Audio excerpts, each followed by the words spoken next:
Pues buenas tardes, buenos días, buenas noches, buenas madrugadas, buenas medias noches, buenas las horas que sean donde quiera que estén ustedes. Esto es No Hay Más, la revista semanal del Rey va Desnudo. Yo soy Mauricio José Schwartz y empezamos a toda velocidad. Un saludo, por cierto, al que todavía no habíamos empezado, ya tenía un no me gusta. Ese que igual solo pasa para hacer esto todas las semanas. Bueno, hay gente que no tiene nada mejor que hacer. Gracias, decía yo, por acompañarnos. Este es un lugar donde tratamos de pensar las cosas distinto, de informar con datos y no con las vísceras, como están haciendo la gran mayoría de los medios. Y quizás nada más por eso se justifica que les pida yo su apoyo para que siga existiendo este canal, porque hay toda una forma de ver las cosas y una serie de datos que no van a encontrar en otro lado. Y no me las quiero dar de qué maravilloso soy. No, yo parezco original por contraste, como parezco inteligente por contraste, ¿no? Estoy rodeado a veces de idiotas. Entonces, ¡ay, qué inteligente es Mauricio! No, no lo soy, hombre. Pero por comparación, sí. Y por comparación, este canal es el canal donde encuentra una serie de datos que no van a encontrar prácticamente en ningún otro lado, que les va a costar mucho más trabajo encontrar, como lo que vamos a hablar hoy precisamente sobre Europa, China, Rusia, Estados Unidos y todo eso. O lo de Elon Musk, que me tiene a mí muy divertido. Bueno, el punto es que les agradezco su compañía, les agradezco, por cierto, siempre a Rob, que me manda el chat completo, gracias a Rosy, que hace la lista de todos los capítulos, que a mí me sirve muchísimo a la hora de hacer los segmentos, porque pues, estamos tratando de mejorar constantemente el canal dentro de las pocas posibilidades que tengo yo, ¿no? Son, como hemos comentado, escasas y nada, yo vivo con lo que tengo, ¿no? La cuestión es esta, yo no vivo de esto y si viviera de esto viviría gracias a ustedes, es decir, a su apoyo en Patreon. Porque el otro día alguien me decía, bueno, ¿de qué vive Laje? Por ejemplo, Agustín Laje, que estaba yo preparando una cosa sobre él, pero me da mucho asco, entonces veo sus vídeos de 5 minutos en 5 minutos, luego voy al baño, me alivio un poco, regreso y una hora después quizás quiero ver otros 5 minutos. ¿Pero de qué vive un despojo humano como Agustín Laje o Rosarín? Bueno, pues viven de la propaganda, viven de ser propagandistas de una ideología cuyos patrocinadores cuentan con recursos de carácter económico, punto. Uno puede ser el gobierno mexicano, que ya saben que va a gastar 10,000 millones de pesos en poner el sello del gobierno mexicano en todos los medicamentos que se vendan, para que así uno sepa darle las gracias al gobierno mexicano por unos medicamentos que han estado escaseando durante 8 años, pero pues igual tiene dinero para pagarle a toda la runfla de lamezuelas que tienen a su alrededor. En el caso de Laje pertenece, y me lo decía un espectador, se lo agradezco muchísimo, Laje tiene un think tank, es muy bueno eso, think tank, tiene un think tank con financiamiento millonario de la ultraderecha argentina, y si no la ultraderecha española lo lleva la ultraderecha mexicana, la ultraderecha francesa, y viajan y les pagan. Y a Rosarín se lo llevan a China para que hable bien de China, y se lo llevan a Rusia para que le lama las patas a Putin. A mí me invitan a Logroño, donde voy a estar el 11 de septiembre, por cierto, hablando de teorías de la conspiración a raíz del aniversario del 11 de septiembre, y no me pagan.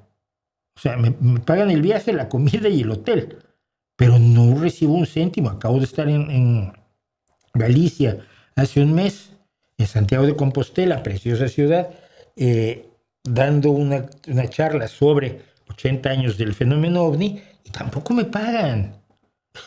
Pero esta gente sí vive de hacer propaganda. Y eso, por supuesto, hace que nunca vayan a dar su brazo a torcer, que nunca vayan a reconocer un error y que nunca vayan a considerar la posibilidad de estar equivocados. Porque si lo hacen, les cuesta dinero. A mí lo más que me cuesta es, por ejemplo, el otro día dije que HSBC, pensaba yo que era un banco suizo. No me pregunten por qué, es una conclusión a la que había llegado. Y me dijeron, no, es un banco británico que nació precisamente en Hong Kong durante la guerra del opio, además. Hombre, muchas gracias, error mío. Me equivoqué, no pasa absolutamente nada, ni pierdo ni gano dinero. Pero esta gente sí. Entonces, dependo por eso 100% de ustedes. Bueno, vamos a ver un par de cosas que me comentan ustedes. Tengo muchísimo para avanzar hoy. espero que poderlo ver todo de verdad. Y tres cosas que me quedé a medias preparando, entre ellas la del AGE. Pero es que de veras, qué asco de tío. Bueno, dice Reisling, cree que deberíamos señalar cómo los recortes en servicios de emergencia forestales en gobiernos autonómicos del PP hacen que catástrofes naturales como los incendios sean mucho peores. Creo que debemos señalarlo y creo que debemos gritarlo, porque hasta los bomberos de la Comunidad de Madrid se han quejado de cómo el recorte en sus elementos para trabajar en lo que necesitan para hacer el trabajo como bomberos, que de por sí es jugarse la vida, los pone en riesgo mayor.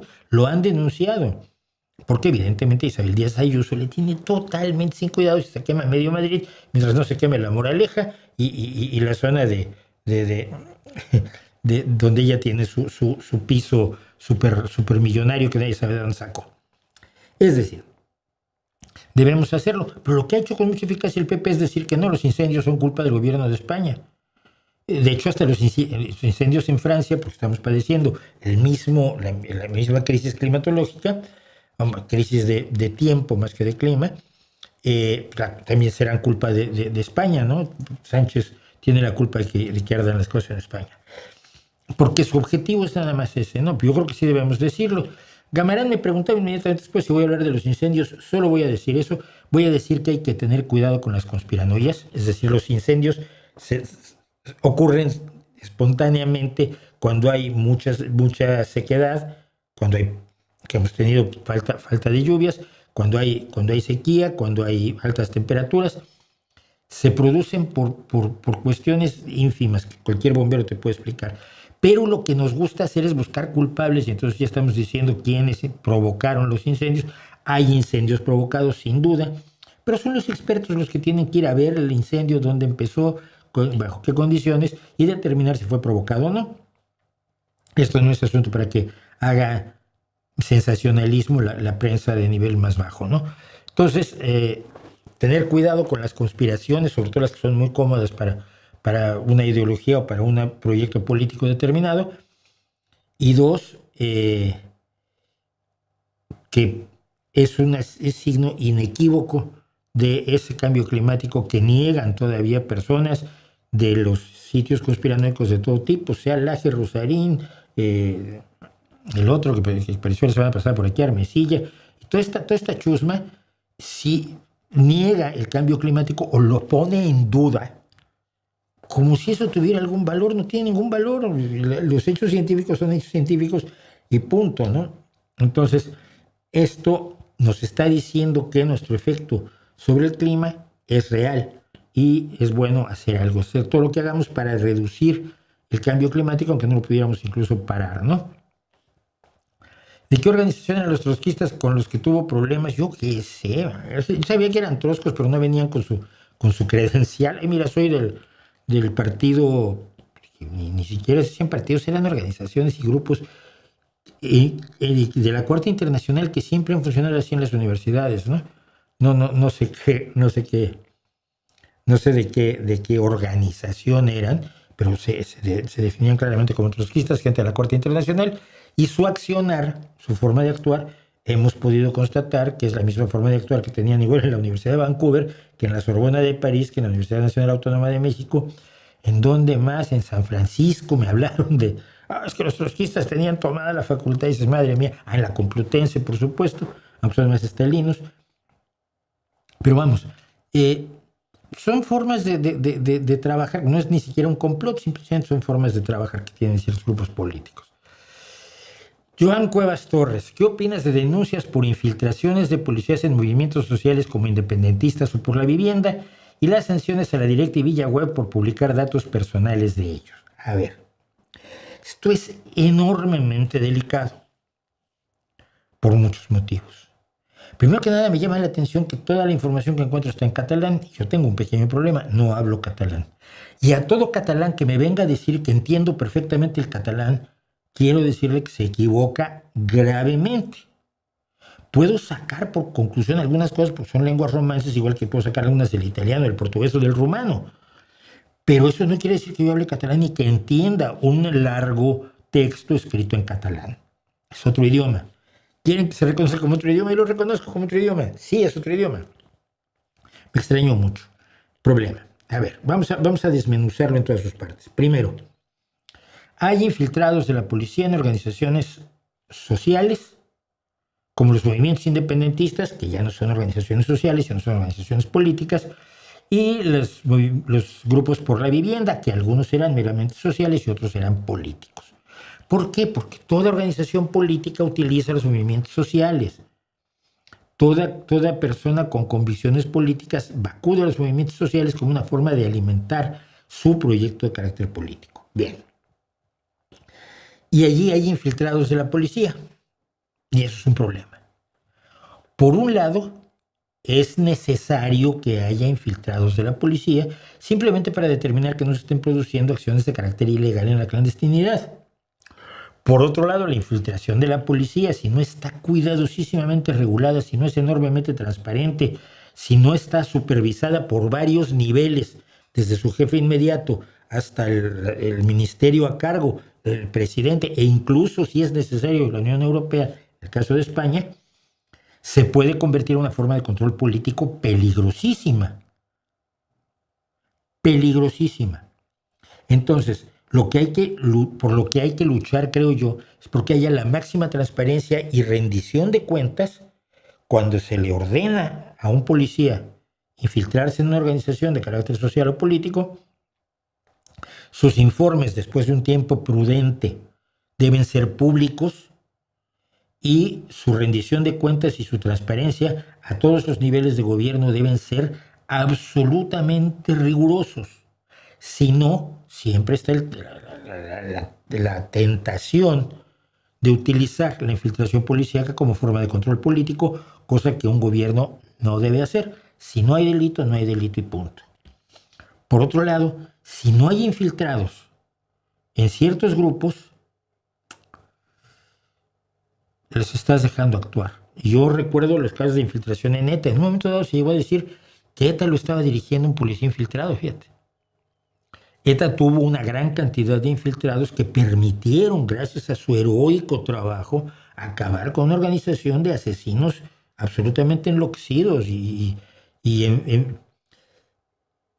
patologizados por la clandestinidad, que pasa muchísimo. Todo grupo clandestino acaba patologizado así. Yo recuerdo en México los que les decían incluso los enfermos, ese era su nombre. Un grupo que había nacido como un grupo de lucha armada en favor de lo mejor, para un futuro mejor, luminoso y el cielo por asalto, y acabaron asesinando al idiota y matándose incluso entre ellos, ¿no?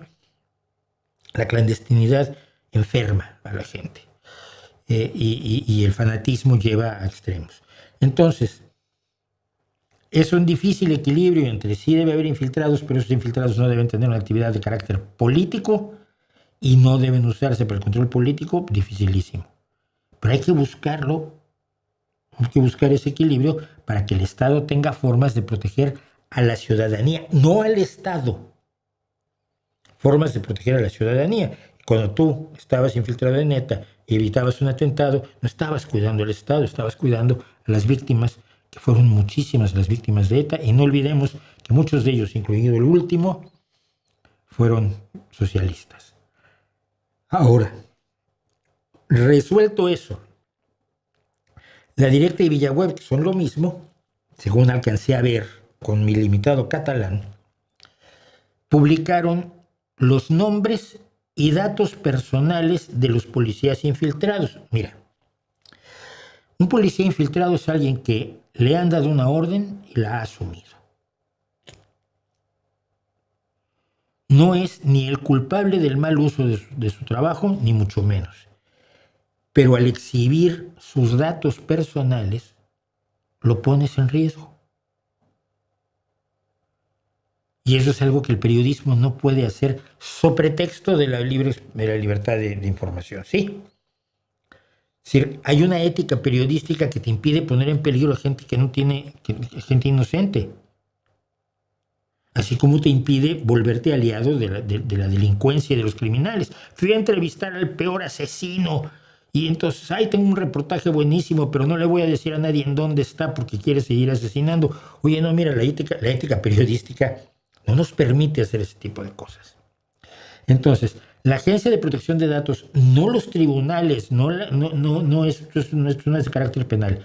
La Agencia Española de Protección de Datos ha decidido imponerle una multa de 7.000 euros a esta página web, organización informativa, lo que sea, por haber publicado los datos de unos policías, como debería ser, por supuesto, sancionado la misma organización, la misma página web, el mismo medio informativo, si exhibe los datos personales de cualquiera, sea policía o no. En este caso, creo que la Agencia Española de Protección de Datos no está teniendo en cuenta que sean o no policías.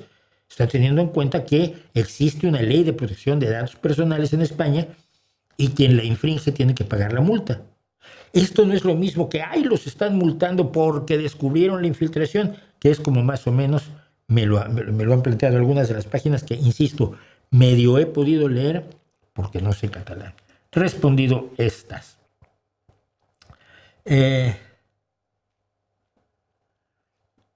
Enrique Torres, esto es muy delicado, no, esto es demasiado delicado, no lo voy a tocar. Dice Dandy 8374, Mauricio, busco 3 libros tuyos, La Izquierda Feng Shui, de Tommy Jerry a las Supernenas y No por Dios. ¿Será que me puedes ayudar? Yo vivo en México. Mira, La Izquierda Feng Shui y No por Dios están en Amazon en formato virtual. No los hay ya en formato papel, o los hay, habrá en alguna librería, tendrán algunos, porque que yo recuerde, La Izquierda Feng Shui ya se fue a la cuchilla, los ejemplares que restaban, es lo que se hace en la industria editorial, y No por Dios no sé si haya todavía ejemplares. Además, mandarlos a México es muy problemático. De Tommy Jerry a las Supernenas, que es este libro, tienes que escribir a Editorial Dolmen para pedirles que te lo manden a México directamente. No hay otra forma. No creo que haya llegado a México ese libro. Otra cosa sería buscar en librerías en México. Buscas de Tommy Jerry a las Superneñas, Librerías México, a ver si alguno tiene algún ejemplar. Pienso en Gandhi como posibilidad. Pero si no, escribe Editorial Dolmen, diles que estás interesado en adquirir un ejemplar, que cuánto es, tanto el precio del ejemplar como el envío a México. Es lo único que puedo decirte. Buenos días, una pregunta, dice Oscar Fernández, HP 9YX. ¿Por qué en México no tenemos un partido socialdemócrata? Los socialismos que tenemos en México, en toda la americana, suelen ser variantes marxistas. Por eso, mira, el socialismo democrático, como lo conocemos hoy, nace después de la Segunda Guerra Mundial. Puedes buscar mis vídeos sobre socialismo, lo he explicado. Nace con el programa, si mal no recuerdo, Bad Godesberg, del Partido Socialdemócrata Alemán.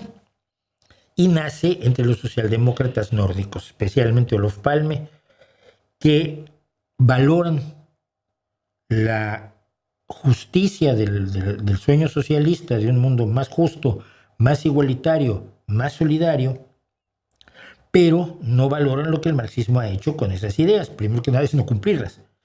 Crear élites de partidos, etcétera, etcétera. Olof Palme, en mi video sobre el socialismo, tengo un pequeño discurso de Olof Palme diciendo que él se volvió socialdemócrata cuando vio la pobreza en la India, la pobreza absurda en los Estados Unidos, el país más rico, y cuando vio la falta de derechos humanos y de libertades en la Unión Soviética, dijo: yo no quiero nada de eso para mi gente, pero sí quiero los ideales del socialismo de igualdad, solidaridad y justicia. Y justicia no solo personal, sino justicia social. Bien. Cuando esto ocurre en los años 50, 60 en Europa, en América Latina, la Unión Soviética está financiando movimientos armados para la implantación del socialismo marxista en América Latina. Su éxito grande, por supuesto, es Cuba. En los primeros años de Cuba, después del 1 de enero del 59, cuando Fidel Castro y los revolucionarios toman el poder, la Unión Soviética invierte una gran cantidad de dinero y Cuba tiene unas condiciones y publicita una serie de condiciones que a todos nos parecían magníficas para América Latina: escuelas para los niños, alfabetización, educación para todos, salud para todos, oportunidades, fin del racismo, derechos para la mujer. ¡Oh, eso es maravilloso! Y mientras Cuba empujaba hacia allá y se tenía el apoyo de la Unión Soviética, a todos los partidos comunistas, menos a los mexicanos, que siempre fueron apoyados por China, no había forma de meterse de ladito diciendo: pues mira, los socialdemócratas pensamos esto, ¿no? Los socialdemócratas siempre fuimos considerados tibios y gente que no es revolucionaria, y lo que había que hacer es revolucionario porque dijo el Che Guevara: el revolucionario es el escalón más alto de la especie humana. Entonces, en una América Latina, escenario de la Guerra Fría, teatro de la Guerra Fría, donde se dieron de balazos los defensores de los Estados Unidos y los defensores de la Unión Soviética, sin que Estados Unidos y la Unión Soviética nunca tuvieran soldados dándose de tiros entre ellos. África fue otro teatro, Asia fue otro teatro. O sea, los tres continentes más pobres fueron el teatro de la parte caliente de la Guerra Fría. Y en esas condiciones, la socialdemocracia no tenía posibilidad de generar interés entre los más comprometidos socialmente en América Latina. Te lo digo sinceramente. Mi problema comienza, y lo puedo casi identificar con claridad, de haber tenido 14, 15 años. Y tenía yo un profesor que, bueno, Cuba era el último escalón de la humanidad, todos debíamos ser como Cuba, tal y cual. Yo había oído cosas, ¿no? Entonces un día le pregunté: oiga, profe, si llegan, digamos, 10 televisores a una fábrica donde hay 50 trabajadores y 40 de ellos no tienen televisión. Llegan 10 televisores a la fábrica. Y luego ya saben ustedes por qué la planificación centralizada de la economía llegaba a ese tipo de cosas. Llegan 10 televisores. ¿A quién se los dan? ¿A los mejores obreros, aunque sean críticos del gobierno, o a los obreros más fieles al partido? Y el tonto no era tan tonto, pero vamos, no se vio muy avispado cuando me dijo: evidentemente a los que apoyan al partido y al gobierno, porque están luchando por la consecución de un futuro mejor para todos, bla, bla, bla, bla, bla, bla. O sea, no porque sean los obreros más productivos, no porque sean los que están aportando más a su sociedad, sino aquellos que son leales. Dije yo: pues mira, esa parte no me interesa muchísimo. Y empecé a estudiar por allí. Pues sí, a los 15 años, cuando yo tenía 15 años era 1970. Además habíamos vivido el 68 mexicano, habían pasado un montón de cosas. Yo creo que eso ha influido muchísimo, y una falta de tradición democrática incluso, como tal, a raíz de la Revolución Mexicana y de los conflictos armados en toda América Latina, y ha impedido que se implanten las ideas socialdemócratas. Me acaban de informar que se hizo un centro de estudios latinoamericanos o Centro Latinoamericano de Estudios Socialdemócratas. Me informaron hace unos días, y yo, como soy, porque ya saben cómo soy, agarré y le escribí una serie de preguntas al Centro Latinoamericano de Estudios Socialdemócratas, a ver si me contestan, porque yo lo que hago son preguntas, pues se enojan conmigo, como los de Somos México. Permítanme una cosa, tengo que rescatar, se me había olvidado, el pedal con el que controlo las notas que tengo aquí, porque vamos a empezar.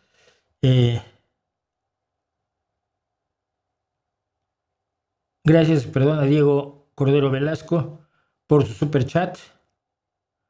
El fujimorismo regresó al poder en Perú. Sí, no entiendo cómo, de verdad. Hay cosas que no entiendo porque no tengo suficientes datos.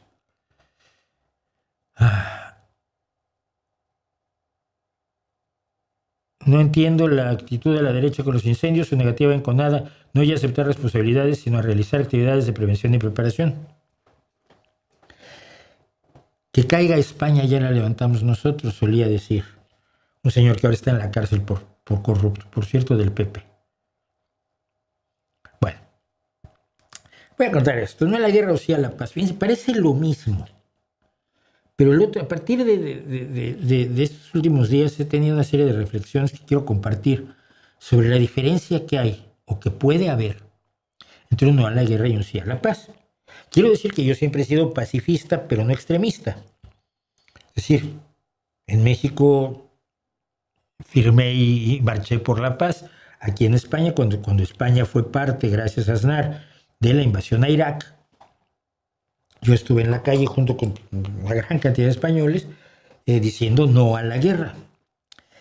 Pero luego no a la guerra se convirtió en no a la guerra de ese. Pero a las mías pues ya no tanto. Bueno, a eso vamos a llegar. Lo que pasó fue lo siguiente. Lo que inició todo esto fue que el pasado domingo hubo, como ocurre todos los años desde hace 20 años aquí en Gijón, y he estado creo que en 18, 17 de los 20 festivales, se llevó a cabo el Festival Aéreo Internacional. Un festival aéreo donde participan distintas aeronaves y cuestiones de carácter aéreo. Por ejemplo, iba a venir un avión que es un avión maravilloso, lo hemos visto varias veces aquí, que baja al mar, carga agua y sube para luego echar el agua en donde hay incendios. Iba a venir, digo, porque no vino, porque está atendiendo los incendios. Iban a venir otros helicópteros que hacen lo mismo, tienen unas bolsas interesantísimas con un sistema ingenierilmente maravilloso, que bajan, la bolsa se carga de agua, suben y van a donde está el incendio y echan el agua. Había uno, la semana del año pasado tuvimos 2 o 3 haciendo incluso evoluciones y cruzándose entre ellos mientras soltaban el agua, muy espectacular. Iba a venir un helicóptero Chinook, una maravilla de helicóptero de transporte, pero que también está en los incendios. Aviones, hay uno de los mejores aeróbatas españoles, estuvo, que está en el equipo de Red Bull, equipos de patrullas de acrobacias aéreas, acrobacias tanto de aviones como de helicópteros, y nos guste o no, los principales protagonistas, que eran los 2 aviones caza. Entonces, son 2 fotografías que yo tomé. De entrada, esta fotografía es de un AV-8B Harrier de la 9ª Escuadrilla Armada, que está inmóvil sobre las aguas de la Bahía de San Lorenzo, y podemos ver cómo el calor de las toberas del Harrier distorsiona lo que hay detrás de él, en este caso la gente que está en la playa disfrutando el espectáculo. El Harrier, que es un avión de carácter británico, se dejó de fabricar en 2003, pero siguen cientos de ellos en activo, o miles de ellos en activo.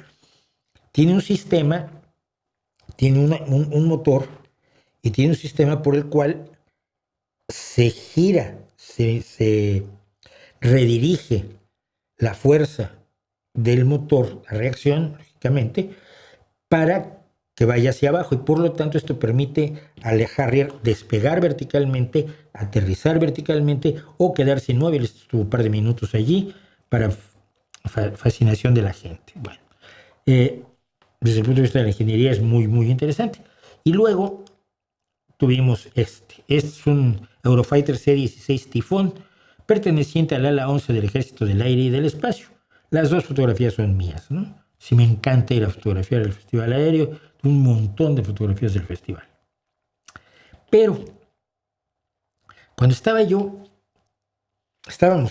mi hijo, estábamos un grupo de un grupo de fotografía al que yo pertenezco, estábamos tomando fotos y estábamos muy presente el que cada año hay unos sectores, sobre todo de los partidos de izquierda extrema, que dicen que, como no a la guerra, no deberían presentarse aquí armas de guerra.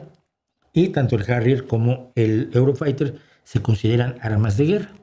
Yo los considero sectores bien intencionados hasta cierto punto, pero claramente desbrujulados. Entonces le expliqué a mi hijo que cuando estábamos tomando fotografías del Eurofighter, le dije, mira, dicen que esto es un arma de guerra. En realidad es un arma de paz. Los Eurofighters españoles nunca se han usado para tareas de combate. Pero si tú no tienes estos aviones y este ejército y estas capacidades técnicas y estos tanques y estos bases militares, alguien va a hacer realidad su intención de hacerte la guerra, sobre todo siendo parte de la Unión Europea. Tener estos materiales en Europa es comprar paz, tranquilidad y seguridad. Puede ser una paradoja, yo entiendo que sea una paradoja, Pero como le decía yo a mi hijo, nosotros no hacemos la realidad. Nosotros vivimos en ella y mientras conseguimos modificarla, y yo apoyo eso, un mundo de paz es un sueño maravilloso, pero tenemos que sobrevivir en esta realidad. Decir no a la guerra ante estos equipamientos armados de Europa es decir, vamos a abrir la puerta al señor Putin, que está muy interesado en por lo menos un cacho de Europa, en anular a Europa, vamos a hablar de eso después, en anular a Europa como potencia, por supuesto, de destruir la Unión Europea y de apoderarse de alguna buena parte de ella. Bien. Miren, decir no a la guerra en la Franja de Gaza me parece fundamental. Decir no a la guerra en el caso de la invasión estadounidense y de España y del Reino Unido a Irak me parece fundamental. De hecho, la invasión a Irak es lo que encendió la última mecha del absoluto caos que es el Oriente Medio, ¿no? Pero al mismo tiempo, cuando Bashar al-Assad dispara contra manifestantes desarmados y mata a 50 de ellos y se alzan en armas y comienza la guerra de Siria, me llama mucho la atención que muchos se quedaran calladitos de 2011 a hoy. Bueno, no. Hace un año, cuando terminó la guerra en Siria, grupos de ultraizquierda como los de Pablo Iglesias avisaron que aquello iba a ser el cortadero de cabezas porque los cortacabezas de Al-Qaeda habían llegado finalmente al poder para quitar al superdemócrata magnífico, buenísima persona, absolutamente democrático, Bashar al-Assad, heredero de su padre, que entre los dos conformaron sobre Siria una dictadura aterradora, brutal, represora, torturadora, etc. Pero bueno, ellos dicen que ya llegaron los cortacabezas porque Bashar al-Assad no lo era. Pero yo, en esos días, esos mismos días, el 21-22 de mayo de 2011, estaba llevándose a cabo la acampada en Sol, el movimiento del 11M, precisamente nombrado así, porque empezó el 11 de mayo, que finalmente acabó tirando a Zapatero y dándole el poder al señor Rajoy a Mariano Rajoy durante 7 años. Gran movimiento de izquierda, un movimiento de izquierda que logra poner a la derecha en el poder 7 años, verdaderamente es espectacular, ¿eh? Cómo lo ha logrado. El 21 de mayo decía, en Siria los que piden democracia reciben disparos, 44 muertos de la dictadura. Ese mismo día dije, Siria no es trending topic, Siria no es trendy, que no nos distraigan de momento. Ese mismo 21 de mayo dije, porque alguien, una tal X Patricia, no sé quién sea ahora, no me acuerdo, son 17 años ya, no, 15 años ya. Le decía, en Siria siguen matando por pedir menos de lo que tenemos aquí. Un poco de solidaridad con los 50 de ayer y hoy. El 22 de mayo dije, viendo la batucada en Sol, porque estaban por YouTube, hay gente que estaba transmitiendo directamente cómo estaban los que hicieron el 11M haciendo bailes en Sol, ¿no? Bendiciendo el maíz y una serie de cosas así reales. Digo, viendo la batucada en Sol, mejor que solidarizarse con los muertos en Siria. Y como expatricia me volvió a reñir, no sé qué dijo. Digo, supongo que como mi propuesta de solidaridad con los asesinados en Siria vale para nada, si estuviera yo en Sol, en Madrid, me expulsaría. Durante todos los siguientes años de Siria, de la guerra en Siria, yo no encontraba ningún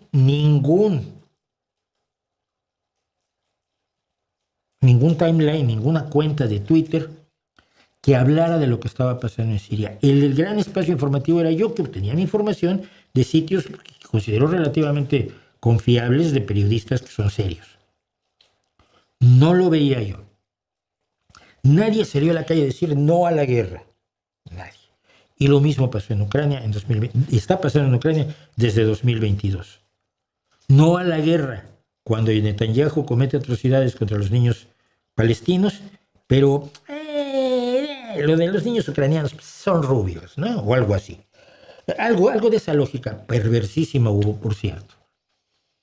Miren, sí a la paz es sí a la paz siempre. no a la guerra es que estoy en contra de la agresión de Putin, pero no estoy en contra de que los ucranianos se defiendan. Estoy en contra de cuando Putin atacó Chechenia, pero no estoy en contra de que los chechenos se defiendan. Yo estoy en contra de que Estados Unidos invade Irak, pero no estoy en contra de que los iraquíes, sobre todo los iraquíes de la calle, que son los que acabaron pagando el pato, se defiendan, ¿no? Quiero la paz, pero entiendo la autodefensa como la entendí en Vietnam, como la entendí en Camboya, como la entendí en Laos, como la entendí en muchísimos casos en los que se ha invadido, se ha ocupado, se ha atacado y se ha violentado a la ciudadanía, ¿no? Esto no quiere decir que en Camboya apoyara yo jamás a las bestias de Pol Pot, a los Khmeres rojos, ni cosa por el estilo, pero Camboya fue objeto de una campaña de bombardeos que fue una total crimen de guerra a cargo de Henry Kissinger, por cierto. Es decir, esto no hay guerras de izquierda y de derecha. No hay guerras de mis amigos y guerras de mis enemigos. Si estás en contra de que se ataque a la población civil, estás en contra de que se ataque a la población civil siempre. Si el que les dispara es Putin, si el que les dispara es el Assad, si el que les dispara es Netanyahu, si el que les dispara es de los tuyos o no, tu obligación moral, humana,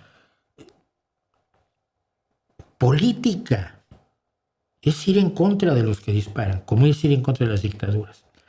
Eso es lo que yo creo y por eso le decía yo a mi hijo que esto, que ven ustedes aquí, que además es impresionante, verlo volar y da muchísima...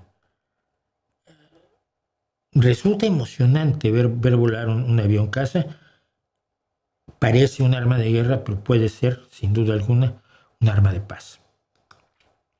Con esto me van a matar varios. Bueno, saludos de Tijuana, gracias. No olviden darle me gusta, dice Mr. E, también es cierto. Dice Bache Pox. Estoy en un proceso de dejar los pensamientos religiosos y con ellos todo lo que implica, pero no puedo dejar de tener miedo al infierno. ¿Qué recomiendas para evitar esto? Mira, ¿qué es el infierno? Es un espacio que solo existe por decisión de Dios, ¿no? O sea, Dios permite el infierno, creó el infierno, deja que existe el infierno, considera que el infierno es correcto. Es decir, que una persona que cometió alguna falta en la vida, alguna pequeña falta, alguna gran falta, alguna falta aterradora, el asesinato de millones, el asesinato y violación de cientos de mujeres y niños inocentes, pienso en grandes asesinos, en famosos asesinos seriales, deban pagar por toda la eternidad. La eternidad es un tiempo muy largo. Deban pagar sufriendo porque su sufrimiento de alguna manera es moralmente bueno. ¿Tú crees? Bueno, mira, los seres humanos que no somos dioses, al paso del tiempo hemos entendido que ni el castigo brutal, la tortura, la privación, ni la pérdida incluso de la vida resuelven los problemas de la criminalidad y además te bajan al nivel del peor asesino, ¿no? Es decir, si tú a un asesino lo condenas a muerte, la sociedad que lo condena está diciéndole tu nivel es matar está correcto y te vamos a matar a ti. Y más o menos hemos ido entendiendo que una sociedad debe ser mejor que sus peores integrantes. ¿Tú crees que una deidad que es toda buena no podría ser una forma de desaparecer el dolor de las víctimas, de reparar el daño a las víctimas, de quitar de su memoria los momentos horribles de la guerra, de la tortura, del asesinato, de la violencia, para que vivan más felices el resto de su vida? No, en vez de preocuparse por las víctimas, mete a los victimarios en el infierno, que es un lugar que Dios quiere que exista, porque te ama y porque es todo bueno. A mí me parece una contradicción en términos tal que lo que me pregunto es esto: si yo pudiera, no soy nadie, si yo pudiera establecer un sistema para reparar los peores pecados, los peores crímenes, los peores delitos, ¿haría ese? A mí me parece muy de rey de la Edad de Bronce, que es de donde salen estos dioses. Yo no lo haría. Saldría peor, ¿no? Ver a un terrible asesino, verlo torturarse durante años y siglos y milenios y millones de años y beber su sufrimiento todos los días, a mí no me parecería, no me daría ningún gusto, ¿no? Me daría mucho más gusto, siendo omnipotente, si fuera yo Dios, dar una mejor vida a las víctimas, hacer que olvidaran el dolor, borrar ese pasado, no borrar la memoria, borrar el pasado, por bien de las víctimas, porque el malvado ejerció su libre albedrío, me dicen en la iglesia, pero su libre albedrío lo ejerció sobre otras personas absolutamente inocentes que no tienen por qué haber sufrido y que si yo soy bueno y puedo todo, impediría que sufrieran. Así que no te espera el infierno, porque no es un espacio que sea lógico en un universo donde la única impunidad la damos los seres humanos. Evita el crimen antes de castigarlo. Rehabilita a quienes puedas y aparte de la sociedad a quienes no puedas rehabilitar.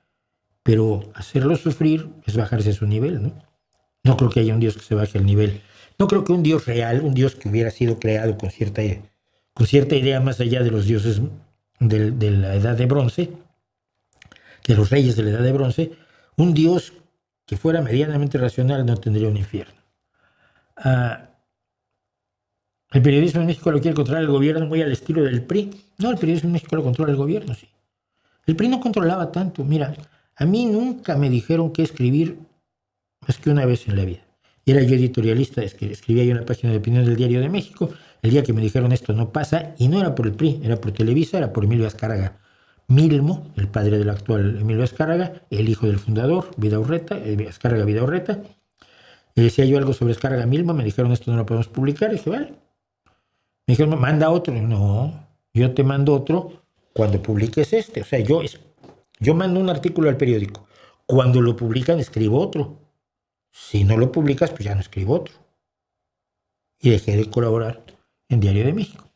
Y aquí en España, en una radioemisora, donde una de las responsables era enormemente fanática pseudoecologista, y le parecía mal que yo demostrara que lo que estaba diciendo Ecologistas en Acción sobre el desastre de Fukushima no coincidiera, que estuviera yo refutando con datos lo que decían Ecologistas en Acción. Y entonces me dijeron que no podía hablar de eso la próxima semana, y dije, la próxima semana no puedo hablar de eso, pues ya no hablo. Y entonces también me fui de allí. Pero el PRI nunca me dijo a mí mucho de qué hablar. Yo creo que ahora nos dice más de qué hablar Morena, y es trágico. Saludos desde Costa Rica. ¿Cuál es tu película mexicana favorita?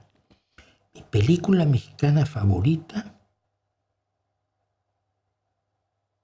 Si Roma la consideras una película mexicana, estaría entre ellas. Los Caifanes me parece una película mexicana maravillosa.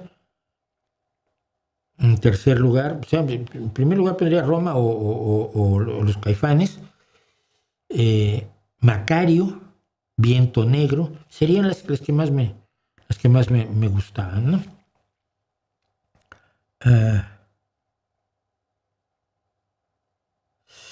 Dice Joan Cuevas, también a mí me llama mucho la atención que todas las noticias relacionadas con las infiltraciones de policías estén en catalán. Por suerte soy de Valencia, así que puedo leerlas.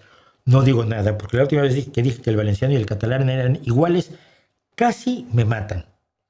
Un catalán y un valenciano, que se entendían perfectamente ellos, pero bueno, me callo. ¿Dónde va a estar en Logroño? No tengo idea. Voy a estar en Logroño. En Logroño ciudad, creo. No, a ver. No, espera. Te digo ahora.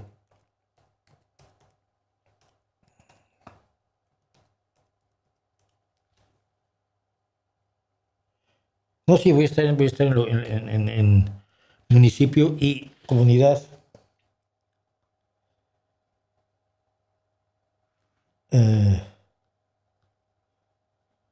Joder, está 4 horas aquí en automóvil y yo me voy a tener que meter un viaje en tren brutal, pero tengo que ir hasta Valladolid para tomar otro tren de regreso hasta Logroño.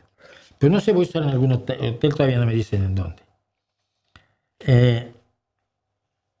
No podré encontrar la izquierda Feng Shui en la Gandhi, no lo sé, búscala. Yo no creo que se hayan mandado ejemplares para allá. Y Planeta México nunca mostró interés en publicarlo, pese a que bien Planeta México publiqué bastante cuando vivía por allí.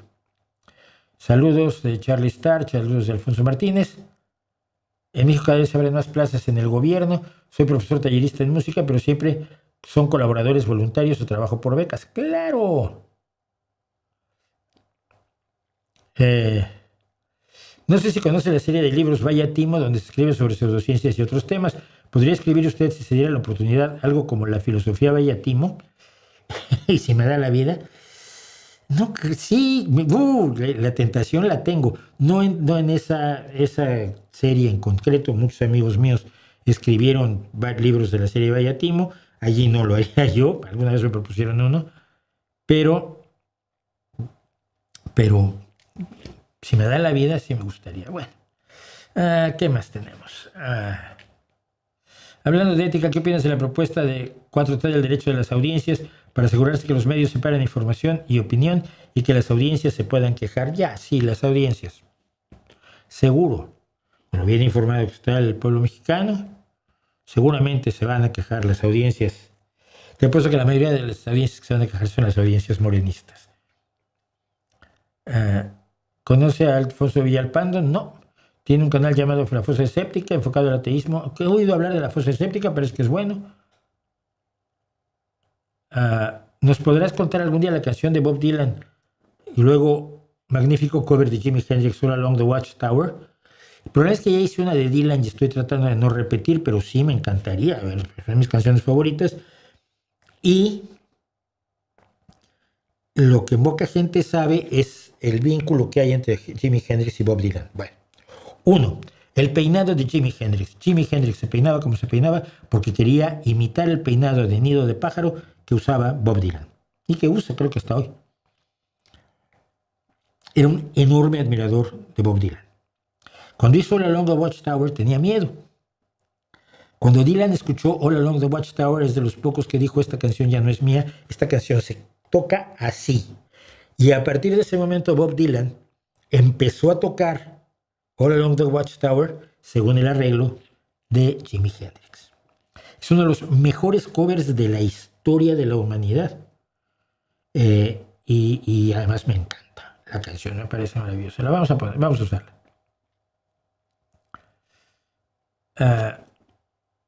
Bueno. He oído que ha habido una oleada de inmigrantes que han saltado la verja en Ceuta. ¿Hay algo de real o es como siempre son falsas noticias de la ultraderecha? Siempre hay gente que se salta la valla en Ceuta. Por ejemplo, estaba esta chica, una chica de 16 años. Seguro has oído hablar de ella. Mira. Ella tenía 16 añitos. Había cruzado el desierto a pie y se saltó la valla de Ceuta. Venía embarazada la chica. Y bueno, aterrizó en Ceuta y un abogado de Cáritas, por cierto, hay que decirlo, los ayudó y logró que se quedara. Y bueno, arreglaron papeles y estamos en España. Se fue a vivir País Vasco. Ahí nació su primer hijo y se puso Iñaki. Y puso Iñaki porque, pues, tú sabes, ¿no? Es un nombre, es un sólido nombre vasco. Mi profesor, el director de una escuela donde yo estuve, el profesor Iñaki Carrión, su hijo, mi compañero de estudiantina y de teatro y de un montón de cosas, era también Iñaki Carrión. Y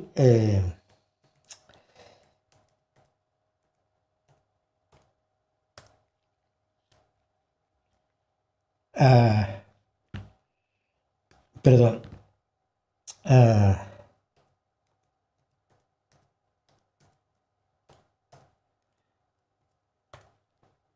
No me acuerdo cuál es cuál.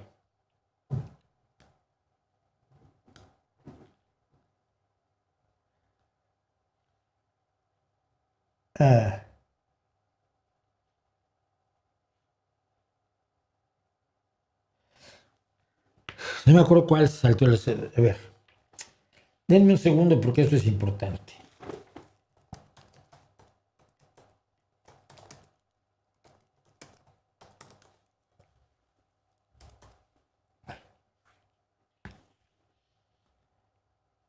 Sí, sí, sí. Sí, sí.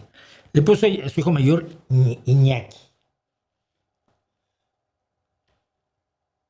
¿Eh? Ella venía de Ghana. El desierto, el Teneré a pie. No te lo recomiendo yo para nada.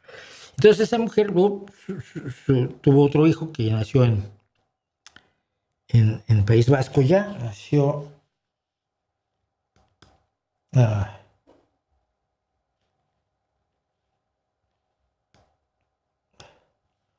nació, ¿cómo se llama? Estaba embarazada ya de Iñaki, la señora, pero se lo jugó todo y, bueno, llegó a España, fue a vivir a España, luego su hijo, tuvo otro hijo, se llama Nico, es la familia Williams. Iñaki Williams estuvo jugando en el Athletic de Bilbao como está jugando Nico Williams. Iñaki decidió mantener sus raíces de Ghana, finalmente lo concibieron en Ghana, y entonces juega para la selección nacional de Ghana. Pero Nico Williams es uno de los extremos izquierdos de la selección española de fútbol. Sí hay mucha gente que salta la bahía de Ceuta.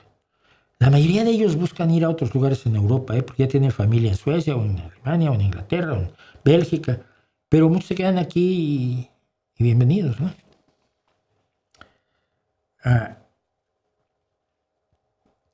Gachoso, no me gustan las armas nucleares, pero entiendo que es un gran disuasor. Pues sí, probablemente ha impedido que tengamos una serie de guerras de 1945 para acá. Si pudieras recuperar una única obra perdida cuya existencia está documentada, ¿cuál elegirías y por qué? Una obra cuya existencia está documentada. El Necronomicon. No está documentado el Necronomicon. Pues no lo sé, fíjate qué curioso. No lo sé. Porque está la mitad de la obra griega realmente. Solo la conocemos pues, dando la vuelta por el mundo islámico, ¿no? No lo sé. Necesitaría ver hazme una lista de obras cuya existencia está documentada y te digo cuál de ellas salvaría yo. Porque en este momento lo que piensas es lógicamente la Ilíada y la Odisea. El problema es que la Ilíada y la Odisea han sido reescritas por tradición oral durante muchísimos años y si le quitas eso, igual el original era bastante más blandengue, entonces no lo haría. ¿Pero cuál? Probablemente si existe la segunda parte de la poética de Aristóteles, fíjate, porque en la poética Aristóteles no hace filosofía, en la poética Aristóteles hace análisis literario. Y hace un análisis literario que hasta la fecha es válido. Yo siempre he recomendado en mis libros en mis talleres literarios, que he dado un montón de talleres de cuento en México y en España, siempre recomiendo que lean la poética de Aristóteles, porque la poética de Aristóteles te lleva por el camino que tiene que seguir tu personaje. Lo presentas, tiene un problema, el problema hace crisis, el problema se soluciona o no se soluciona, y qué cambios se producen en el personaje para que sea interesante para el lector. Esto no es que te lo estás imaginando, no, es que esto es lo que sabemos, lo que podemos sacar como conclusión de lo que a la gente le gusta leer y lo que a la gente no le gusta leer, o del tipo de obra dramática que le gusta a la gente ver o no le gusta ver, ¿no? Pues quizás entonces estaría con Humberto Eco la segunda parte de la poética de Aristóteles. No tengo idea. La supuesta trampa con ChatGPT de los exámenes de la UNAM, ya lo vi, lo dije la semana pasada. Exámenes presenciales y con supervisión, punto. Exámenes presenciales y con supervisión. Se acabó. No lo haría yo.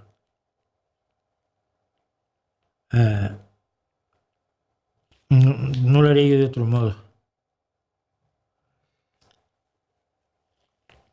Mauricio, las obras de Lovecraft son casi imposibles de llevar al cine, pero ¿qué crees de la radio podcast? Yo creo que son perfectamente llevables. Lovecraft se negó a que Los sueños en la casa de la bruja fuera llevada a la radio. No sé por qué, bueno, es una buena investigación hacer. ¿Por qué se negó a que fuera llevada a la radio? Lovecraft era enormemente conservador y anticuado, entonces igual tendrá un poco tecnófobo, no lo dudo. Pero habría que ver por qué. Es de Nueva Escocia, Jair Soriano. Una pregunta no muy relevante. ¿Cuánto mides? Tenía idea que eres alto. No, soy pequeñín. Medía yo como unos 67, bro. Creo que mido como unos 65, 64. No, soy sector medio en México, pero soy bajito. Pero desde Nueva Escocia, ¡ay, qué buena música tienen en Nueva Escocia! Toda la tradición de la música de Nueva Escocia me fascina.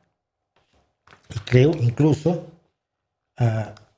espérame un segundo, como siempre tengo que confirmar yo. Trato de no perder el tiempo con esto, pero por otro lado, no me gusta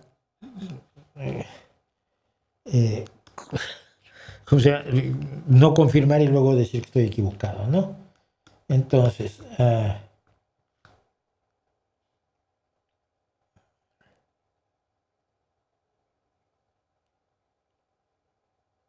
no sé dónde nació uno de los grupos a mí me gusta mucho varios grupos de violines de fil escocés, tipo escocés, música de Cape Breton, y hay un grupo de chicas jovencitas que es Scottish Fish, que es maravilloso, buenísimas, y componen y todo.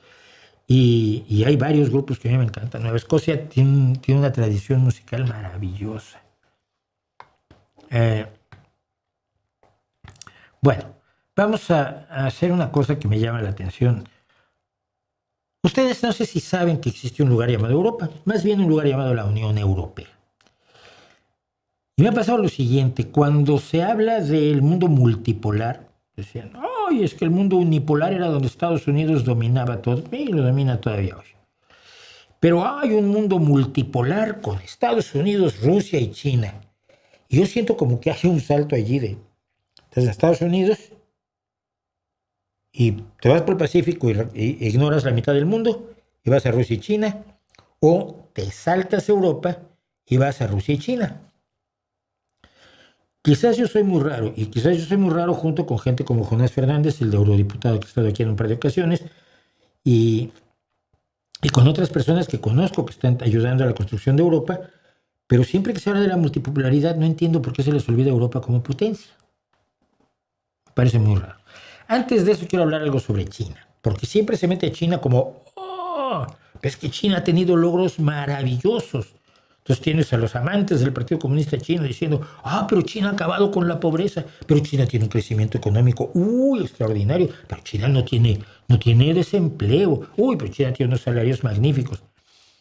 Y todo esto tiene un pequeño problema, que no tenemos datos independientes de China.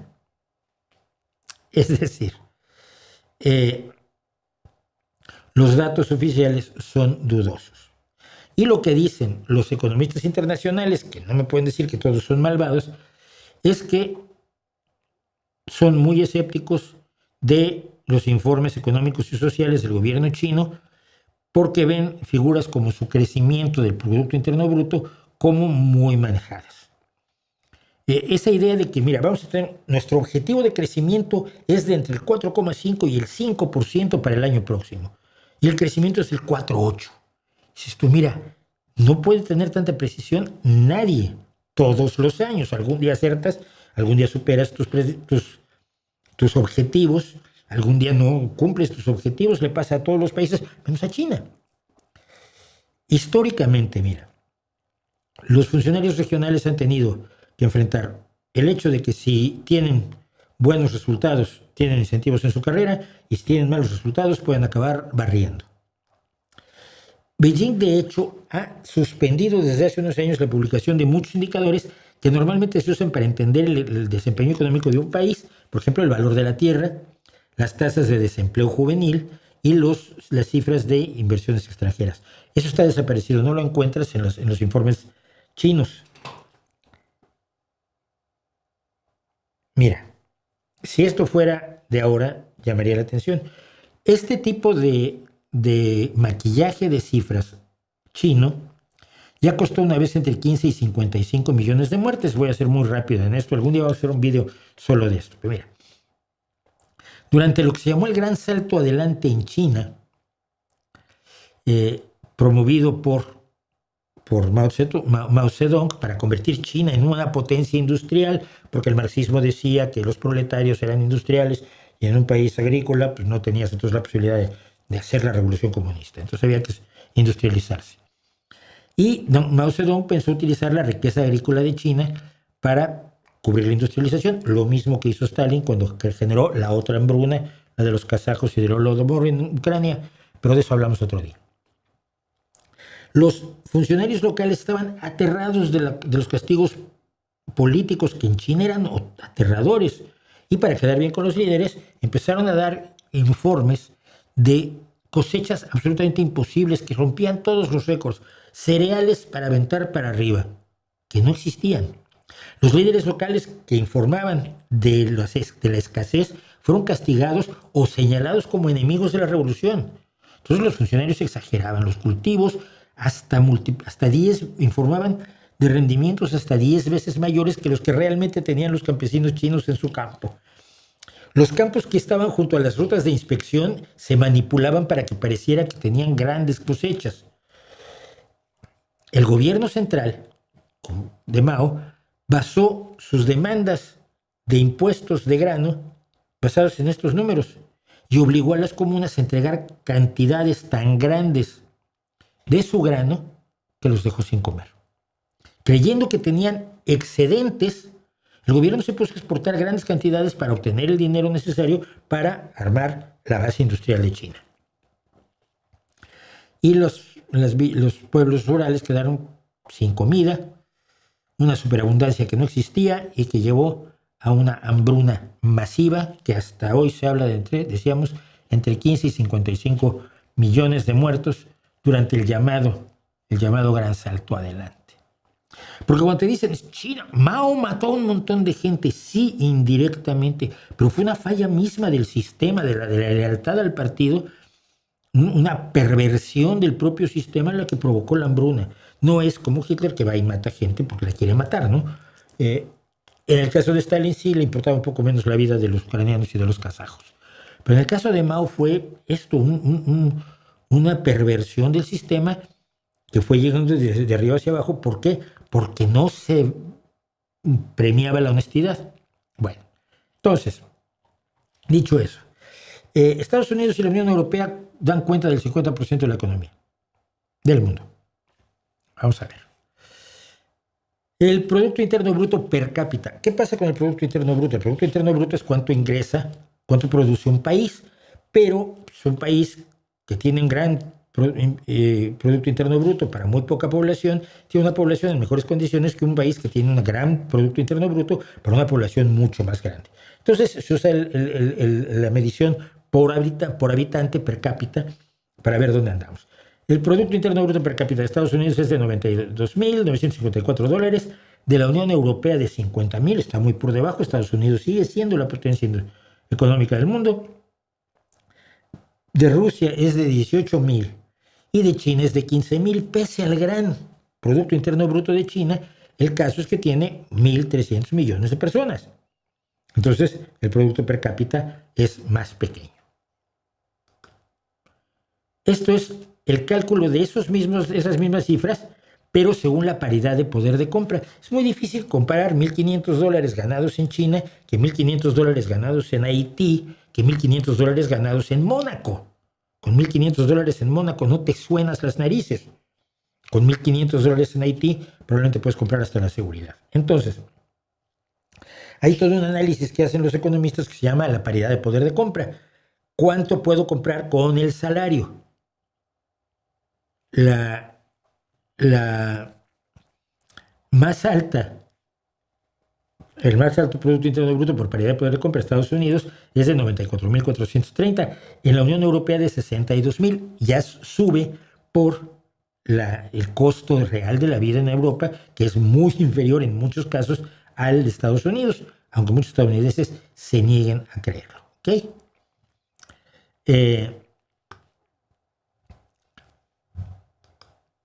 Y en índices delictivos, porque esto a mí me parece fundamental, Estados Unidos tiene entre 3,8 y 5,8 homicidios por cada 100,000 personas.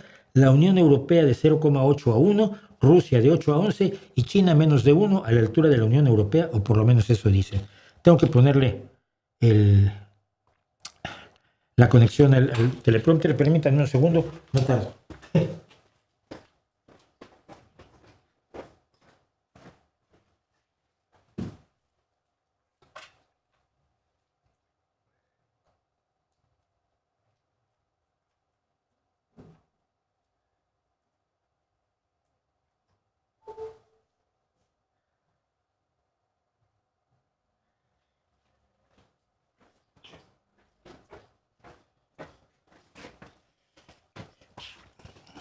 Perdón, pero en vez de estar viendo las cifras, estoy viendo batería baja. Claro, se me olvidó enchufarle la corriente, cosa que me pasa en ocasiones. ¿Qué quiero decir con todo esto? ¿Por qué hago todo esto? Miren, muchos de ustedes saben que yo considero que la Unión Europea es uno de los sueños más maravillosos que ha creado el ser humano. Creo que tenemos la capacidad de hemos tenido la capacidad de tomar una serie de países que durante 3.000 años estuvieron en guerra.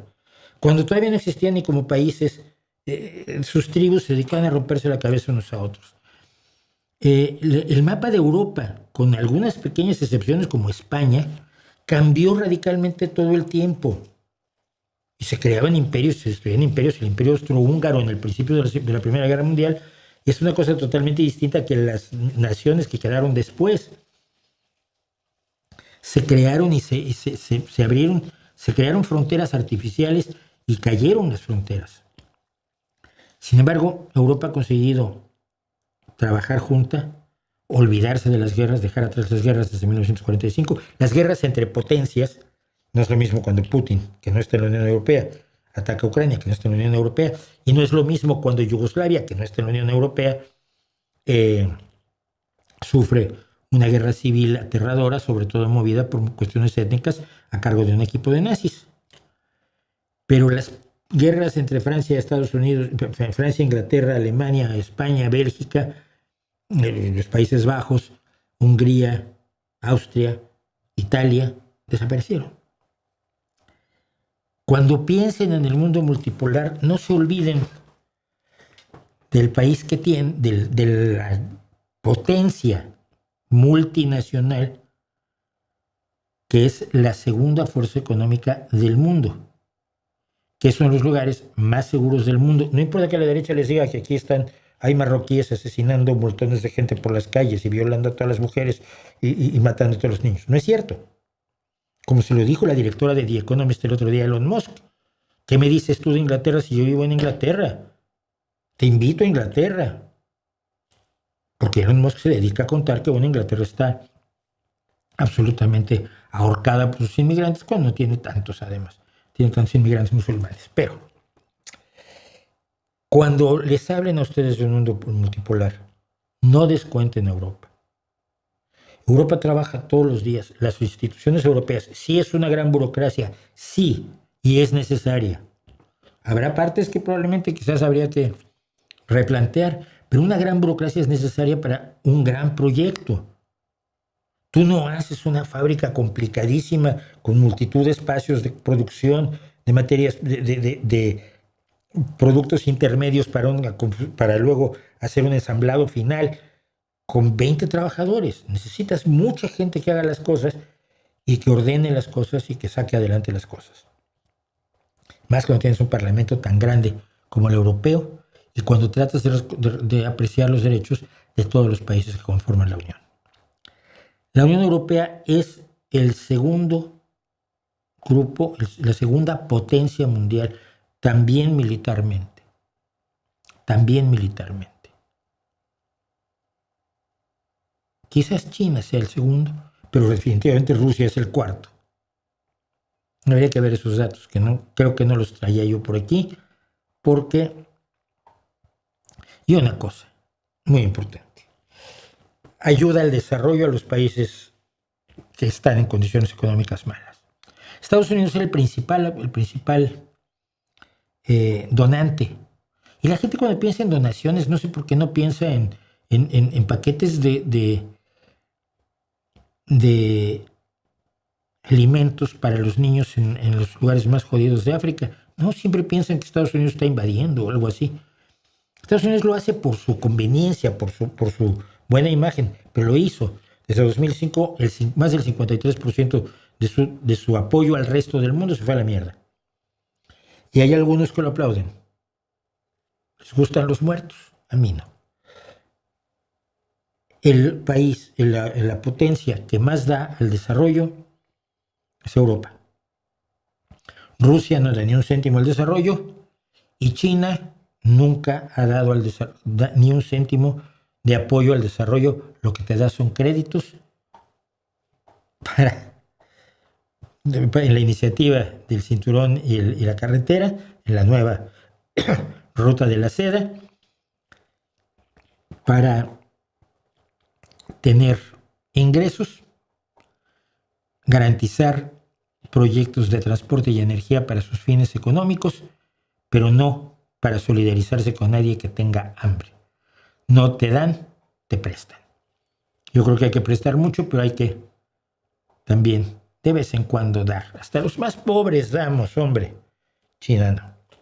Así que recuerden siempre que existe un lugar llamado Europa, una potencia llamada la Unión Europea, y su futuro creo que es luminoso todavía. ¿Podrías dar el espacio a hablar de la eutanasia y el suicidio en México? No sé cómo está la situación en México. Ahora se me acaba el espacio de disco. Estoy yo en uno de mis días más maravillosos. Permítanme un segundo.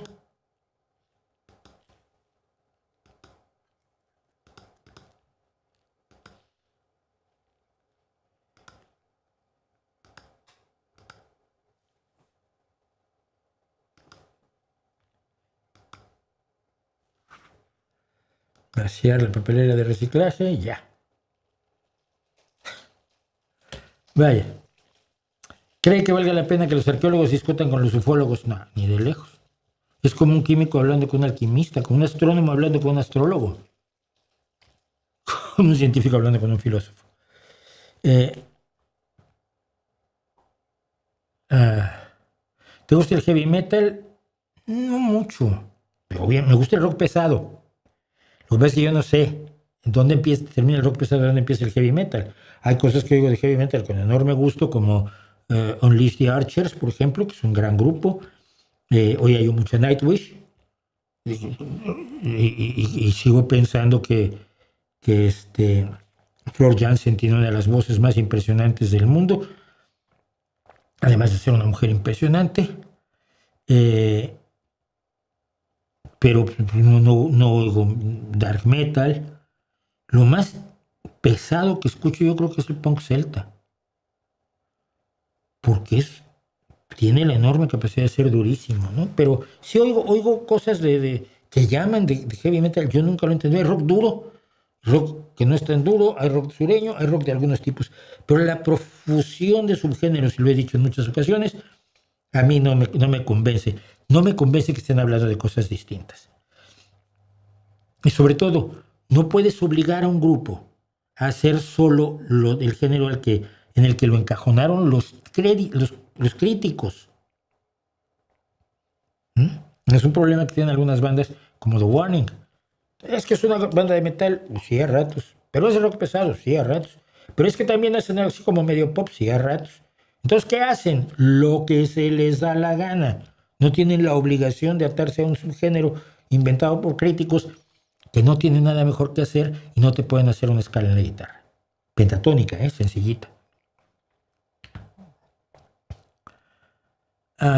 Luis Chévez, mira, es el tipo de basura que te vende el marxismo para convencerte que te vayas a matar gente. Izquierda más derecha, burguesía. Para la derecha el proletariado se extinguió y para la socialdemocracia nunca existió. Yo milito en un partido socialdemócrata, el Partido Socialista Obrero Español, donde primero que nada trabajamos por los trabajadores. Lo que el otro día me convenció, hay un compañero que echa unos rollos que luego te vuelven loco, pero estaba diciendo algo respecto a las elecciones del 27. Dice, mira, a la mayoría de nosotros nos va a dar En nuestra vida personal bastante igual si gobierna la derecha. Es decir, gana el PP, gana Vox, nosotros tenemos nuestro trabajo, yo tengo mi canal, yo tengo mi traducción, trabajo por una empresa estadounidense. Es decir, pero nuestra gente, la gente por la que trabajamos y que son los más desprotegidos y que curiosamente tienden a ser los trabajadores, entre otros colectivos, ellos sí que van a sufrir. Y creo que lo dijo de una manera clarísima. ¿Qué coño sabes tú lo que los socialdemócratas pensamos respecto de la clase trabajadora? De la gente desprotegida, que nunca existió. ¿Y de dónde salieron todos los derechos que tienen los trabajadores hoy? Si no es de las luchas de los trabajadores. ¿Cómo que nunca existió? ¿Quiénes hicieron los sindicatos? ¿Quiénes ganaron las 8 horas? ¿Quiénes ganaron la jornada de 40 horas a la semana? ¿Quiénes ganaron los derechos de pensiones? ¿Quiénes ganaron los derechos a la educación de los niños? ¿Quiénes ganaron la seguridad en el trabajo para impedir que trabajes con las manos y las máquinas te destrocen un día sí y otro no? Es un logro de los trabajadores todo y son los nuestros. Creo que no son los tuyos, ¿eh? Podría hacer un video sobre el mito de Maradona y otros ídolos del deporte. Ay, no me hagas eso. Sí, algún día, pero no hoy.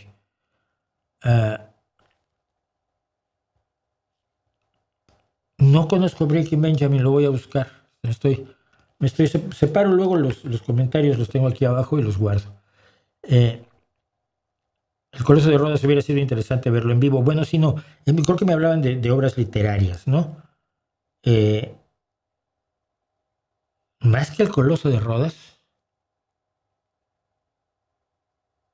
los Jardines de Babilonia. Si fuera de eso, sí. Desde Florida, Soef 3893. Quiero saber su opinión.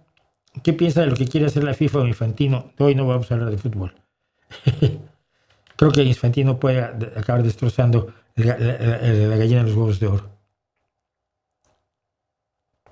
Dice el de Frank México, que igual esto le sirve al compañero que preguntaba antes, encontró el libro de la historia de Hanna-Barbera en la librería El del Sótano en Miguel Ángel de Quevedo en la Ciudad de México, de Tom y Jerry y las Supernenas, la aventura de Hanna-Barbera. ¿No la aventura?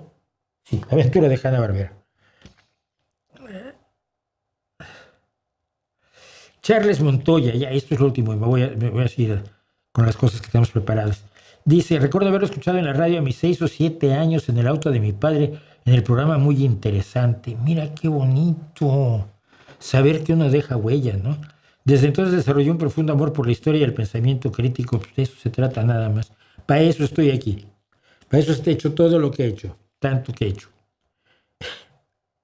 Tanto que he hecho y tengo agujeros en los zapatos. Bueno, no, eso es de menos. No es cierto, además no tengo agujeros en los zapatos. Lo que tengo es una plantilla jodida. De Honduras Gate vamos a hablar luego. Víctor Valdés pide que dejen su like, por favor. Somos 207 personas, 118 han dejado su like, 3 a 3 no les gustó, con lo cual suman 121, entonces quedan 84 que se lo están pensando.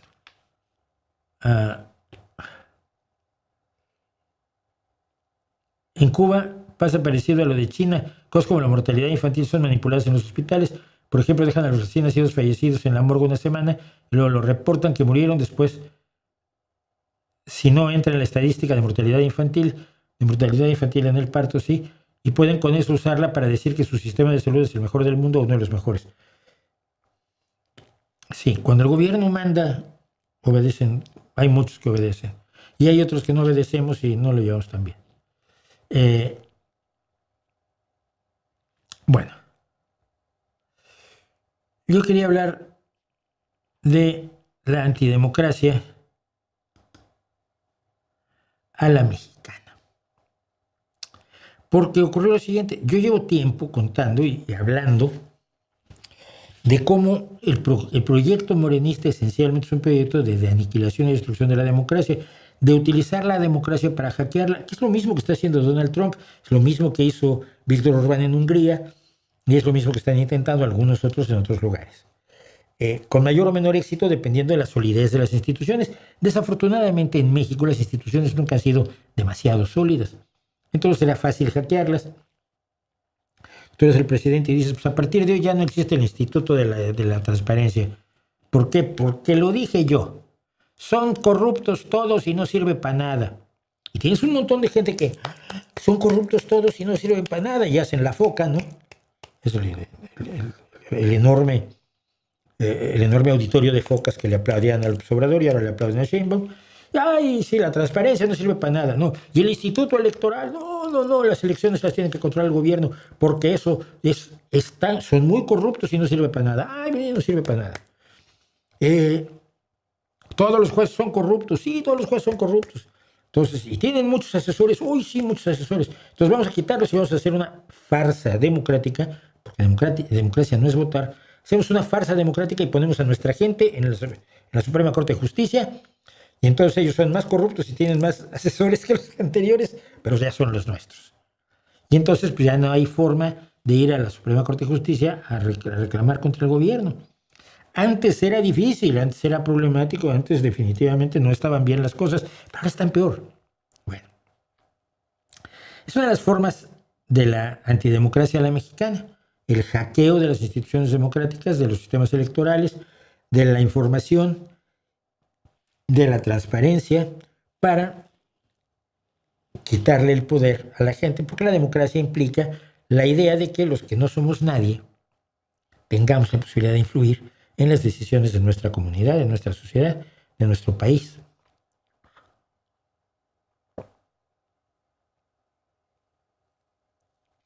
Bien. Pero la ultraderecha mexicana tampoco está en favor de la democracia, no vayan ustedes a pensar. Cuando tienen ustedes a la derecha mexicana y al PAN y a Salinas Pliego y toda esta gente, ¡ay, sí! Vamos a defender la democracia. No, mira, no. A ti te interesa tanto la democracia como a Sheinbaum. Lo que quieres es quítate tú para ponerme yo. Pero no para poner a la ciudadanía y preguntarle a la ciudadanía, oye, ¿qué hacemos? Y cuando digas qué hacemos, pues lo hacemos y te presentamos cuentas y te mostramos si lo hicimos bien o mal y entonces ya tú decides. Eso en México nunca existió y no quieren que exista. Entonces aparece un señor que es un líder trompista de la ultraderecha mexicana, ultraderecha religiosa, MAGA, Make America Great Again o Make México más jodido again. Eduardo Verástegui, que usa indebidamente, por cierto, el escudo nacional, y dice, no nos hagamos tontos. Hablo por ti. La democracia mexicana no funciona. Cada 6 años llega un nuevo presidente, echa para atrás todo lo que hizo el anterior, ¿no es cierto? El país se queda estancado y los mismos de siempre se roban lo que pueden antes de que se les acabe el tiempo. Eso sí es cierto, pero no es un problema de la democracia, es un problema de la falta de democracia. Lo que México necesita de verdad es una dictadura con un dictador benevolente. Y lo peor de eso es que uno lo sabe. Eduardo Verástegui, cuando se ve al espejo en las mañanas, dice, mira nada más, qué pinta de dictador benevolente tengo, chinga. ¿Alguien quiere un dictador más benevolente que yo? Hombre. Un hombre que ame a Dios y a su pueblo. ¿A Dios? ¿A cuál Dios? ¿A Huitzilopochtli? No, hombre. Al Dios católico. Y entonces se ve en el espejo y dice, a ver, más católico que yo, ni Cristo. Que esté dispuesto a dar la vida por la patria. Sí, se ve al espejo y dice, estoy dispuesto a dar la vida por la patria. La vida de ese, la vida de ese, la vida de esa señora. Usted también. La vida del chavalín ese. ¿Usted qué? Usted también. Voy a dar la vida de todos ellos por la patria. Y que tenga todo el tiempo necesario para sacar al país adelante. Y se mira, y dice, pues ya soy millonario. ¿Necesitan de veras un dictador? Y aquí está, me ofrezco sacrificadamente. Rodeado de un gabinete de puros profesionales y expertos en cada área. No, lo peor que se te puede ocurrir. Que gobiernen con visión de largo plazo. No, mira. Aquí hay que aclarar, antes de llegar a lo esencial, tengo que pasar por esto. Mira, un gobierno de tecnócratas es lo peor que te puedes imaginar, y te lo digo yo como defensor de la ciencia y la tecnología. ¿Por qué? Porque la política no es eso. La política demanda sensibilidad política y comprensión de elementos de carácter humano que no tienen los expertos. Tú quieres hacer un camino, llama a un ingeniero.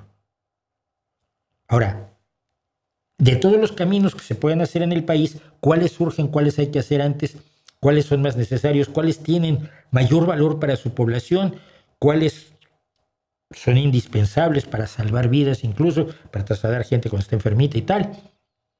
Eso solo lo sabe la sensibilidad política. Sí, lo hace con los datos. Los asesores, los técnicos, los profesionales, todos ellos están allí para informar la toma de decisiones de la política, pero la política es una toma de decisiones con sentido político y social. Si sacrificas la eficiencia a nombre de todo, acabas matando a los trabajadores. Y eso lo sabes bien, Eduardito, Verastellito, es que genial. Porque una persona con poder absoluto, pero con honor y fe en Dios, claro, fe en Dios. Hitler tenía una fe en Dios brutal. Dios, patria y familia, decía Mussolini, ¿no? Puede lograr en una generación lo que esta democracia no ha hecho en 100 años. Y para demostrarlo con sus profesionales y técnicos, tiene nada. Salivita de un dictador benevolente, creyente en Dios y millonario. Hay que dejarlo claro. Y aquí empezamos. Porfirio Díaz fue el mejor presidente que ha tenido México. Y fue dictador. Pinochet fue lo mejor que le pasó a Chile. Franco fue lo mejor que le pasó a España en los últimos tiempos. Vamos a verlo. Yo votaría sin dudar por un mexicano católico, patriota y valiente, dispuesto a dar la vida de todos esos por su país, por amor a Dios. Y se ve en el espejo y dice, ¿para qué le buscan? ¿Ah? Uy, Dios, es mi amigote. Nos vamos de cervezas juntos. Un líder rodeado de los mejores expertos en todas las materias para sacar a México adelante de verdad y en tiempo récord. Votaría para que se quede el tiempo que sea necesario hasta convertir a México en una potencia mundial. La democracia de México es un chiste malo que ni risa da. No, pero menos risa da tú esto que voy a votar por un dictador. Mira, es que hay que ser tonto. Si vas a votar por el dictador, entonces estás votando democráticamente, ¿no? O sea, la democracia es una mierda, pero tú votarías por un dictador si fuera un dictador como tú, Eduardito Verástegui. Bien, vamos a ver qué es lo que nos está diciendo este señor que es lo mejor que le ha pasado a México, a Chile y a España. Porfirio Díaz. Con Porfirio Díaz existió la esclavitud en las haciendas de Nequén, en Yucatán, después de quitarle sus tierras a los indígenas mayas y obligándolos a trabajar de sol a sol con deudas perpetuas que heredaban sus hijos. Pero eso no era nada junto a la esclavitud en Valle Nacional en Oaxaca, donde había un centro de trabajos forzados, donde jornaleros y opositores políticos eran vendidos a los hacendados del tabaco para que los hicieran trabajar hasta morir, como en los campos de concentración nazis. Pero además deportó a miles de indígenas yaquis de Sonora, exiliados al sur de México para trabajar como esclavos en condiciones extremas, muriendo grandes cantidades de ellos. Nadie sabe ni siquiera cuántos murieron. Tenía las tiendas de raya, tú sabes, tú no veías dinero, nunca veías las fichas que te daba la hacienda, que solo podías canjear en la tienda de la hacienda, donde generabas una deuda que se heredaba a tus hijos. La persecución política, no sé por qué dice persecution. Vamos a tratar de corregirlo, a ver si no me lo...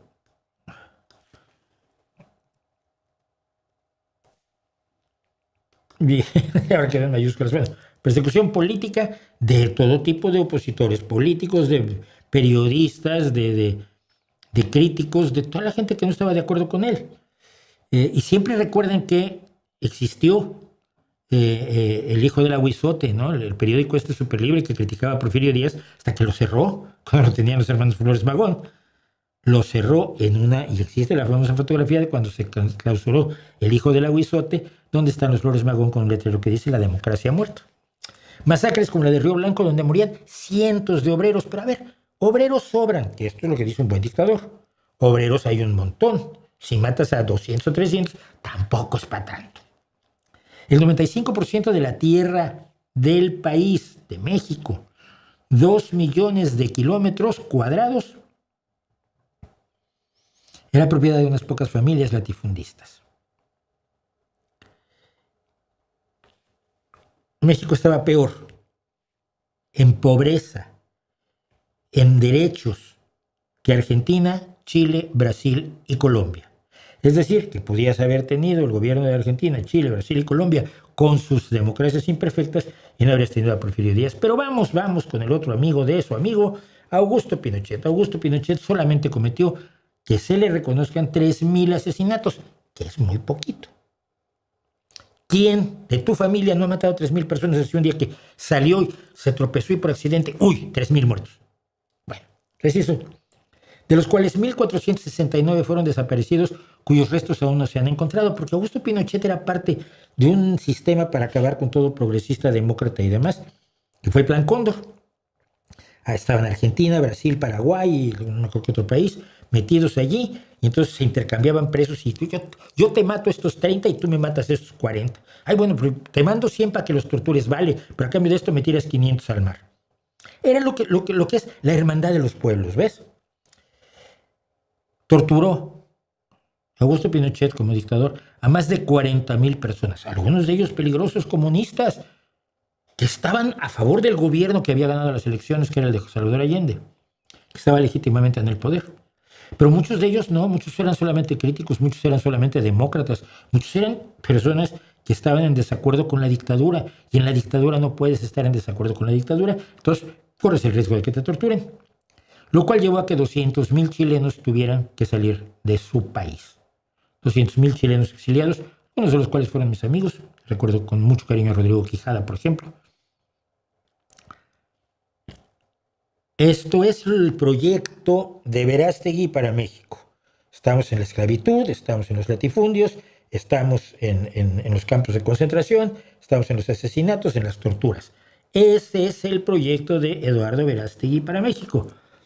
Porque Francisco Franco nos dio algo más. Francisco Franco nos dio 36 años de horror. ¿Qué hubo? Hubo una guerra civil del 36 al 39. Ambos bandos cometieron atrocidades como cometen todos los bandos en todas las putas guerras de este mundo. Algunos más y otros menos, pero reconozcámoslo, hubo atrocidades por ambos bandos, hubo fusilamientos que no debieron hacerse. Sí, la República fusilaba a sus sacerdotes y los otros fusilaban al que les veían cara de republicano. Pero la guerra terminó en el 39. Entre el 39 y 1975 hubo más de 100,000 ejecutados en España. 1,000,000 de personas pasaron por los campos de concentración de Francisco Franco, entre ellos parientes políticos ya míos. Millones de personas fueron torturadas. No solo los que acaban en los campos de concentración, sino aquellos a los que un día pasando lo llevaban al cuartel de la Guardia Civil, le daban una calentadita y lo echaban a la calle. Persecución generalizada a la gente de izquierda, a los gitanos, a los homosexuales, a los bisexuales, a los travestis, a todas las que no eran exactamente el español que Franco quería ser desde su 1,60 m de estatura. Y ataques a todo tipo de colectivos, a todos estos colectivos. Por supuesto, la oposición política era inimaginable. Todos los partidos opositores a la dictadura estaban en el clandestinaje o estaban con sus directivas fuera, en Francia o en México. Ese es el proyecto de dictadura, de horror, de asesinato, de torturas, de desaparición de todos los derechos civiles, los que México ha logrado arrancarle al PRI, al PAN y ahora a Morena, aunque Morena nos los está arrancando de vuelta. A los que le arrancó a Porfirio Díaz y los que antes de eso le arrancó a otros dictadores que tuvo, como el bueno de Santana, que solo perdió medio país. Ese es el proyecto que tiene Eduardo Verástegui, no lo olvide usted. Cuando le diga vota por mí porque soy un millonario católico que estoy dispuesto a dar tu vida por la patria, recuerde usted que a quienes admira, defiende y apoya a Eduardo Verástegui es a asesinos, torturadores y gente que no cree que los que no están de acuerdo con ellos tengan derecho a vivir, o por lo menos a vivir en paz. Ahí les regalo a su Verástegui. ¿Qué me siguen diciendo? Vamos bien, más o menos de tiempo, creo. Tú lo viviste, ¿cómo fue ver el Dream Team del 92? ¿Te refieres al Dream Team de baloncesto? Yo no vivía aquí todavía. Yo lo vi, como todos, por televisión. Y yo siempre fui de Larry Bird. ¿Qué quieres que te diga? Siempre me pareció uno de los monstruos más impresionantes que se han parado en una cancha de baloncesto. Ver la entrega de custodia generacional que fue el Dream Team, me pareció uno de los grandes momentos de la NBA. La NBA estaba en la calle. No los iba a ver ni su familia cuando nació la rivalidad entre los Celtics y los Lakers, y por tanto la rivalidad entre Larry Bird y Magic Johnson. Ninguno estaba solo. No me acuerdo quiénes acompañaban a Magic Johnson, porque nunca he sido de los Lakers, pero tenías, Larry Bird no era nadie si no tenía a Parrish y a McHale como backcourt, o sea, como atacantes, y si no tenía uno de los mejores bases que ha habido, cuyo nombre estoy olvidando en este momento. La rivalidad Larry Bird Magic Johnson le da vida a la NBA. La NBA empieza a ser importante. Y cuando la NBA está creciendo, en 1992, se arma el Dream Team con un chico que viene pisando fuerte, con veteranos como Bird y Johnson. Estoy pensando en gente que estaba a la mitad de su carrera, como Charles Barkley, que nunca tuvo un campeonato, y de veras merecía tener varios. Parecía un defensor extraordinario. Scottie Pippen, pero sobre todo Michael Jordan. Y el 92 fue cuando le entregaron el testigo a Michael Jordan, le dijeron, cuenta Magic Johnson, que estaban en el autobús alguna vez, el Dream Team, y Michael Jordan, que se fumaba unos puros, creo que todavía se los fuma de este tamaño, se encendió un puro y les dijo a ellos dos, hay un nuevo sheriff en el pueblo. Y Bird y Magic Johnson, que para entonces eran los mejores amigos que siguen siendo hasta hoy, se miraron y dijeron, nuestra época ha terminado, el rey ha muerto, vive el rey. Era un equipo, a ver, tú pensabas en el ideal olímpico, ¿no? Que jueguen los amateurs, que se juegue por amor al deporte. Fue cuando se empezó a comercializar los Juegos Olímpicos, pero ver a ese equipo era absolutamente monstruoso. Vamos a poner una foto, nomás por un instante, del Dream Team.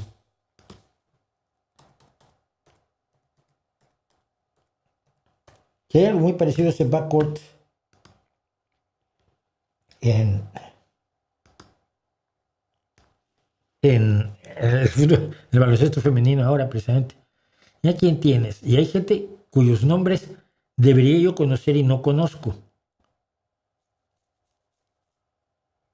Pero bueno, los que he mencionado están ahí. Michael Jordan junto a Larry Bird, Charles Barkley, Magic Johnson y Scottie Pippen. Me debería yo saber todos los nombres. Y es una vergüenza que mi falta de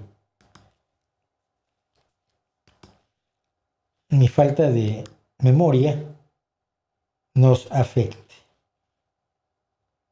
Estaba lloviendo porque no está Isaiah Thomas. No estaba Isaiah Thomas.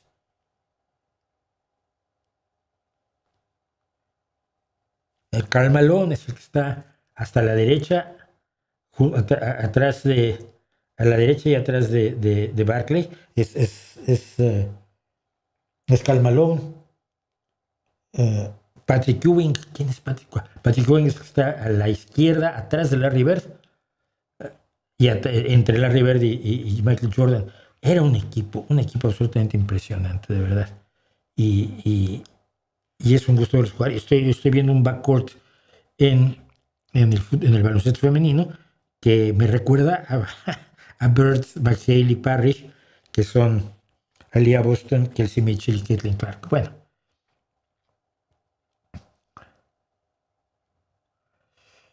¿Qué piensas de la crisis que se está generando en Ceuta y Melilla por la gran cantidad de personas que están entrando? No lo sé. Aparentemente con auspicio del rey. Si siempre que quiere presionar a la gente, deja entrar gente por Ceuta y Melilla. Esto no es la primera vez que pasa, ni es la última vez que va a pasar.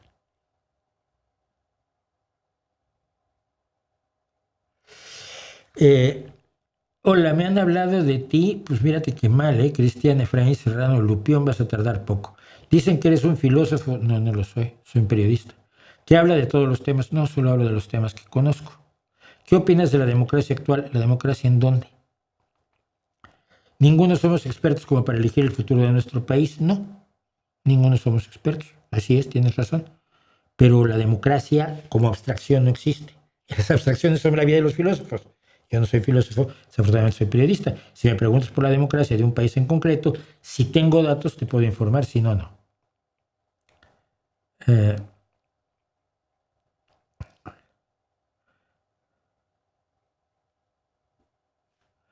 Bueno, vamos a esto que creo que era uno de los ejes de hoy.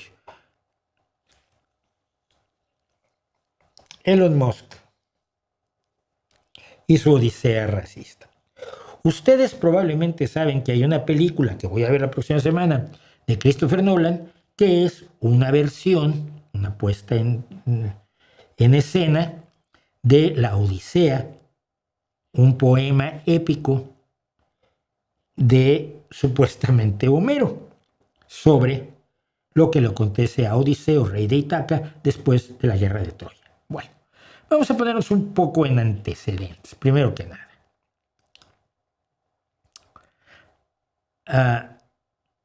Esto es lo que dijo Elon Musk para abrir boca. Cuando vio que venía la película el 13 de mayo, hace ya 2 meses, dijo: Chris Nolan se está meando en la tumba de Homero. Una desgracia. El problema es que no sabemos dónde está la tumba de Homero porque, verás, esto es un poco más complicado que como ves tú las cosas. No sabemos si Homero existió. Si Homero existió en el siglo VIII antes de la era común. La guerra de Troya fue en el siglo XII, 400 años antes de Homero. Vamos a dejarlo ahí. Porque luego dice Elonio Musqueta: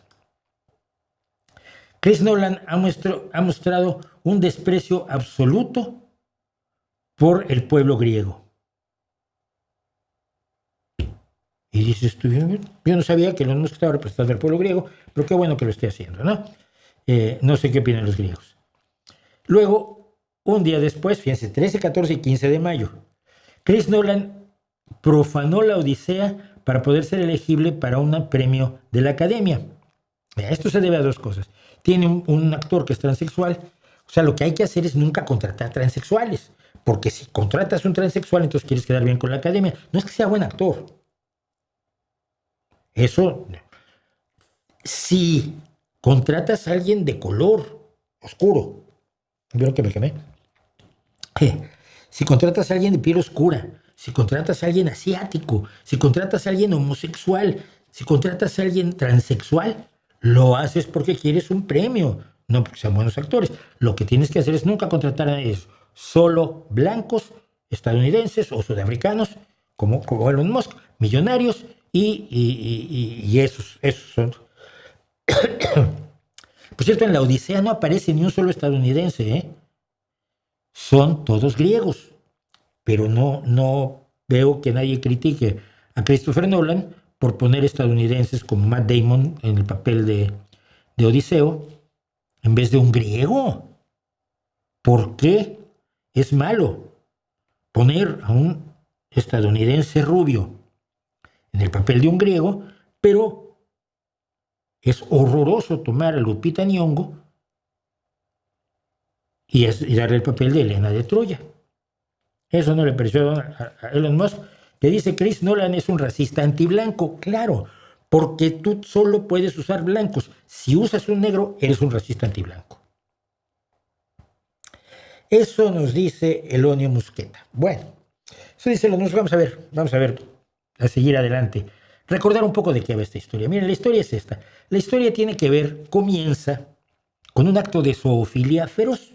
La hermosa Leda era codiciada por el travieso Zeus, el travieso y absolutamente terrible Zeus, que para poderse acostar con Leda se convirtió en cisne.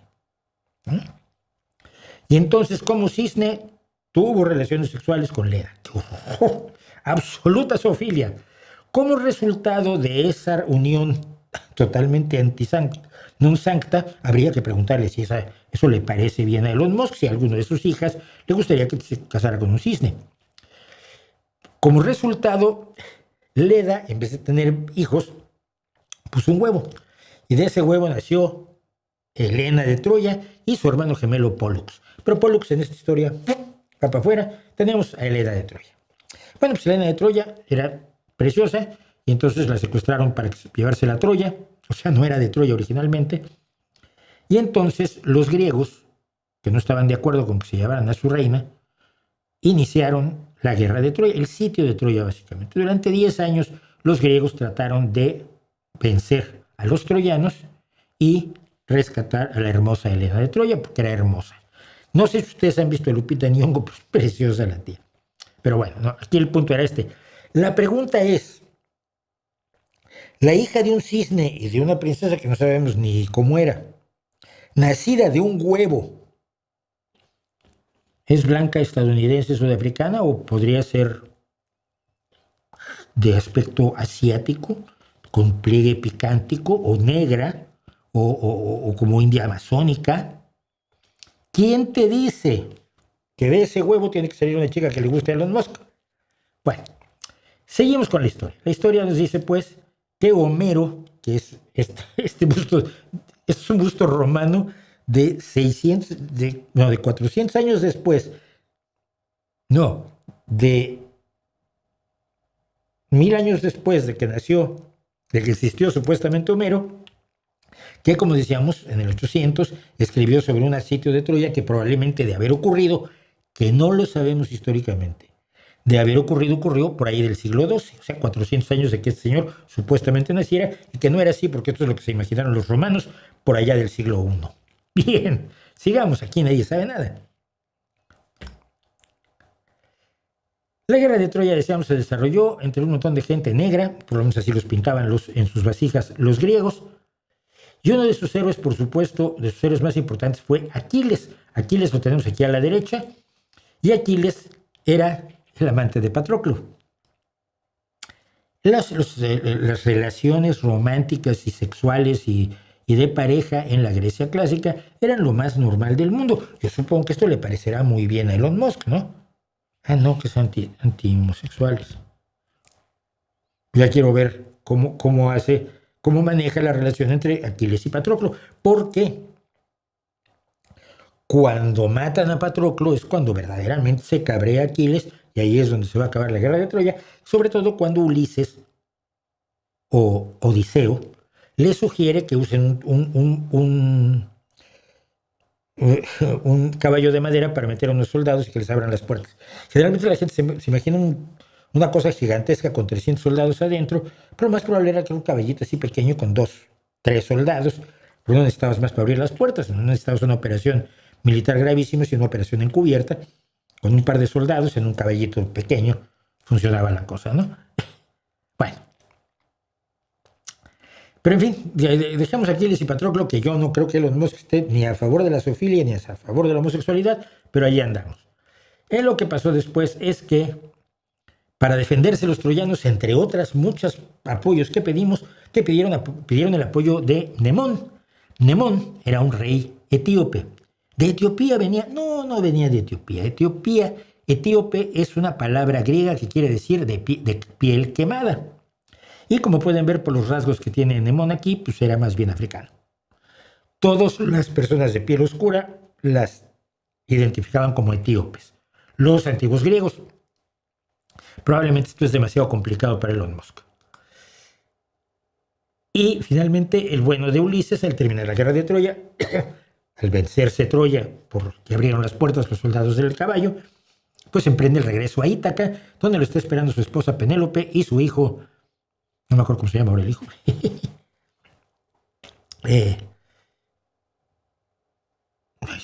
Es horrible, me acabo de olvidar. Pero después de los 10 años del sitio de Troya, tarda otros 10 años en poder regresar, porque en el proceso tiene un montón de aventuras y se encuentra con la bruja Circe, que lo mantiene allí se enamora de él y lo mantiene atrapado. Y luego también la ninfa Calipso se enamora de él. Y todo esto no es historia. Todo esto no es historia. Si tú quieres hacer algo históricamente real, que no hay brujas como Circe, no hay ninfas como Calipso, nadie nace de un huevo puesto por una mujer que se acostó con un cisne, ni nada por el estilo. Pero hay griegos negros. Mira, este es Giannis Antetokounmpo, hablábamos de baloncesto. Giannis Antetokounmpo, igual que sus dos hermanos, es jugador de la NBA y en los anteriores Juegos Olímpicos fue el abanderado de Grecia por ser considerado el mejor deportista griego. O sea, hay griegos negros, un montón. Bueno, entonces preguntará a alguien con la mentalidad de Elon Musk, si le podemos llamar eso mentalidad, permítanme ser generoso. ¿Había negros en Grecia? Pues sí, sí había. ¿Por qué no dicen los textos que fulano era de piel oscura y sultano era de piel clara? Porque no les importaba. Porque esa idea de que la idea de la raza o de la etnia y del color de la piel es lo más relevante, es algo que solo empieza a ocurrir en la sociedad occidental a partir de la trata de esclavos. Es decir, la necesidad de justificar la trata transatlántica de esclavos a través de, es que son de una raza distinta, son distintos, son inferiores, bla, bla, bla, bla, bla. Antes de eso, lo más que tienes es el Moro de Venecia que vivía en Venecia, de Shakespeare. Es decir, la obsesión por el color de la piel ocurre a partir de la trata transatlántica de esclavos y está profundamente influida por los Estados Unidos, sobre todo. ¿Okay? Los griegos, había gente de rasgos africanos que vivía en Grecia y nadie le ponía el letrero, el señor es negro. Siempre me recuerda el niño aquel que tenía a su amigo Jaimito, ¿no? Salía y jugaba con su amigo Jaimito, ellos estudiaban juntos. Y una amiga le dice un día, oye, ¿puedes traer a tu amigo el negrito? Y dice, ¿cuál negrito? Sí, ese, no es negrito, es Jaimito. Es decir, si no te enseñan, la gente tiene todos los tonos de piel imaginables, ¿no? Entonces no tienes que estarla diferenciando por eso. Pero, en fin, sí había negros Pero lo que ha dicho Elon Musk en su arrebato racista delirante, absolutamente descontrolado y absolutamente vive el apartheid, fue... Ahora, esto explica todo por dónde ha pasado. Bueno, está Aquiles matando a no me acuerdo quién, creo que a Héctor. Un poco negro Aquiles en esta representación, pero bueno, así iba esto. Antes de que termine este año, Grok Imagine, que es la inteligencia artificial generativa del imperio de Musk, hará una película, un largometraje de la Odisea que sea históricamente preciso y leal al arte de Homero. A ver, ¿cómo coño va a ser históricamente preciso si la protagonista fundamental nació de un huevo producto de un acto zoofílico de la princesa Leda? ¿Qué tal que del huevo sale Lupita Nyong'o? Que es preciosa. Aquí está Odiseo o Ulises, no sé con quién, pero Ulises, eso era calvito. ¿Por qué es calvito Ulises? Me pregunto yo. Bueno, porque Elon Musk es calvo y, como ustedes saben, tiene implantes capilares, porque le pareció horroroso ser calvo. No sé, yo estoy perdiendo pelo y pronto me verán ustedes aquí, me rapo y punto. Eso en un año me verán aquí, probablemente un año y medio, me verán así aquí. Bueno. Históricamente exacta. ¿Cómo puede ser históricamente exacto algo donde hay brujas, donde hay cíclopes, donde los soldados de Odiseo los convierte Circe en cerdos? No, hay gente que son unos cerdos, pero no se convierten físicamente en cerdos como en la Odisea. Este imbécil, ¿qué cree que es históricamente preciso? Que no sé si este es Circe o Calipso, porque tenga rasgos nórdicos, una mujer de ojos azules y rubia, que no eran muy comunes, tampoco en Grecia, las personas rubias y de ojos azules, ni en Roma, por eso las romanas ya se teñían el pelo de rubio. ¿Quién es esto? ¿Qué clase de estupidez racista es esta? Todo por molestarte que Helena de Troya la represente una mujer negra, mexicana de padres africanos.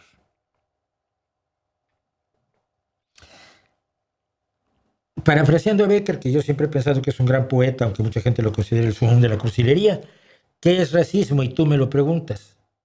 Racismo eres tú. Y así es como se nos va a hacer una odisea con un señor calvito, una chica nórdica, y será históricamente exacta y leal al trabajo de un señor que no sabemos si existió, porque lo que hayas pasado en Troya se transmitió durante cientos y cientos de años oralmente, hasta que alrededor del siglo IV antes de la era común parece que se empezó a escribir.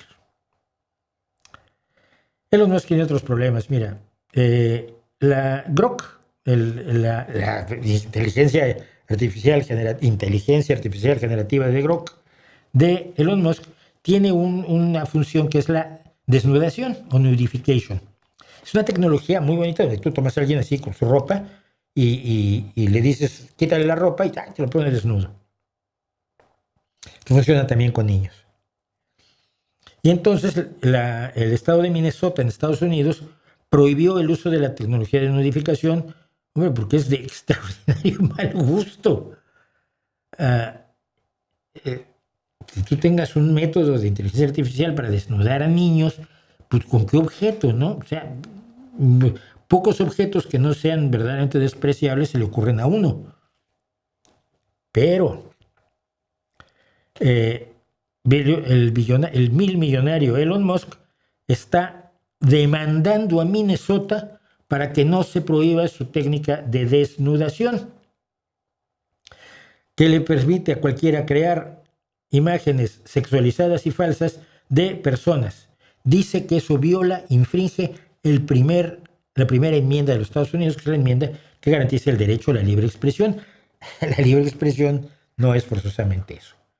Pero, si él está demandando, hay una familia al menos en Arkansas que ha presentado una demanda federal contra Elon Musk, contra la compañía de inteligencia artificial de Elon Musk, aduciendo que su chatbot Grok fue utilizado para generar material de abuso sexual infantil de su hija, que tiene menos de 15 años de edad.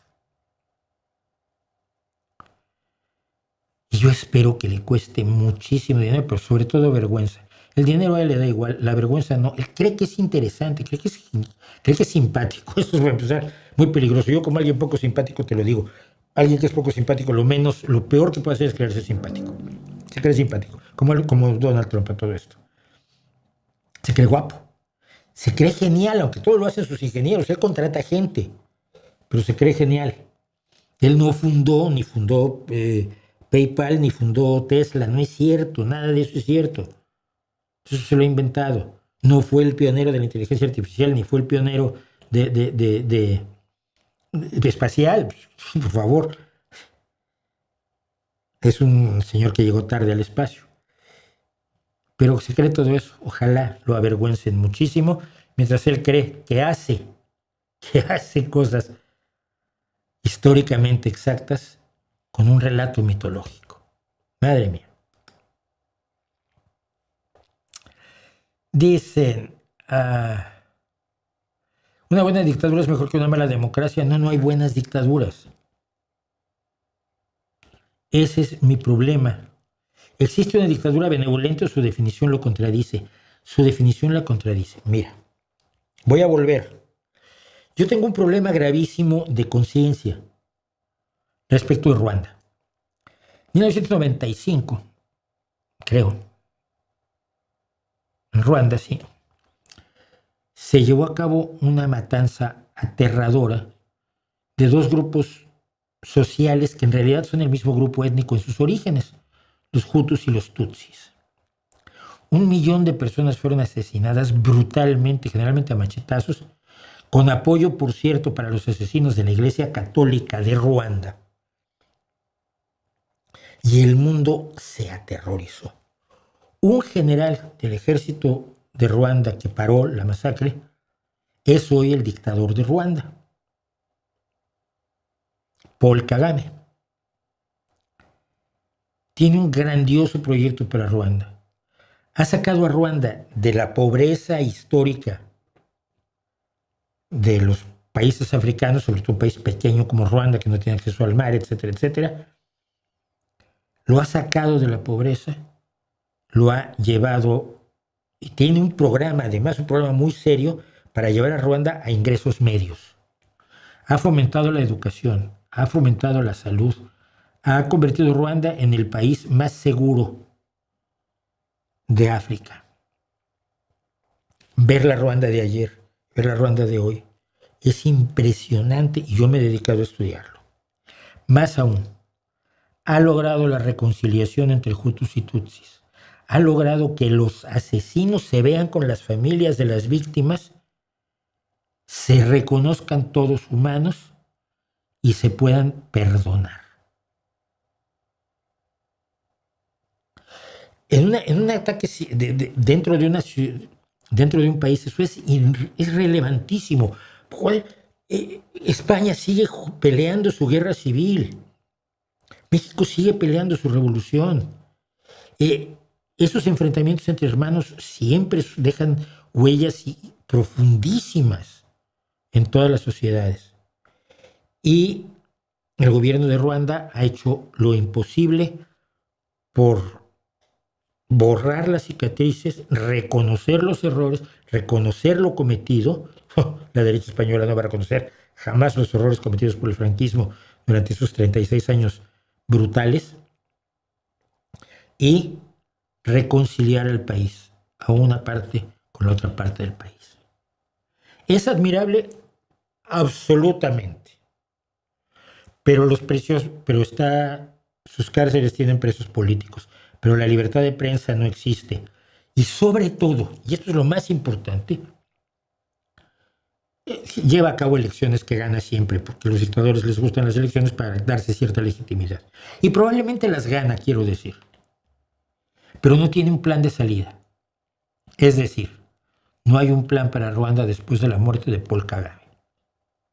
Es un dictador, sí, tanto como otros dictadores electos, por los que probablemente la gente sí vota. Yo no creo que haya mucha gente que vote en contra de Paul Kagame viendo lo que ha hecho con Ruanda desde que es presidente.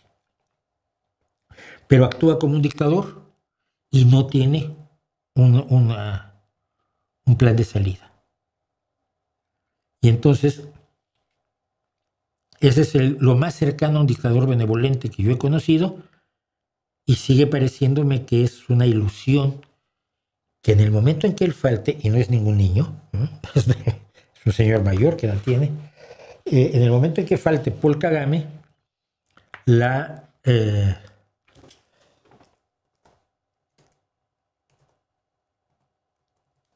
el futuro de todos los proyectos de Ruanda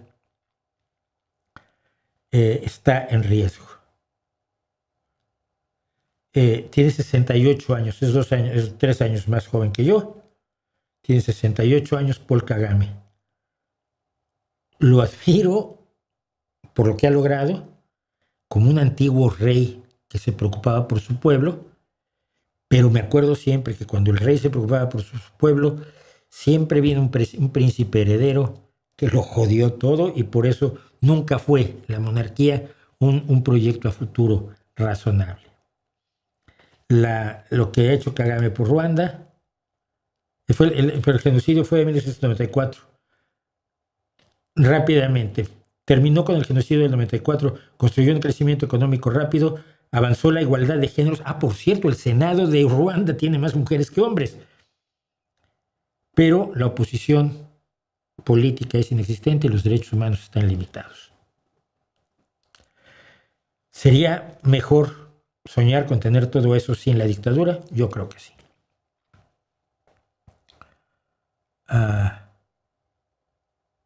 Los que viven en democracia quieren una dictadura, y los de dictadura intentan luchar por la democracia. Me queda claro que los que buscan una dictadura no tienen ni puta idea de cómo viven. No, pero aquí hay un problema. Hay un problema de la lejanía del sueño. Cuando tienes un sueño lejano, lo actual no te vale. Entonces no aprecias lo que tienes hoy porque tienes el sueño de algo mejor. Y alguien lo decía el otro día, ¿no? Un comediante, por cierto, un brillante comediante británico, Jamie Carr.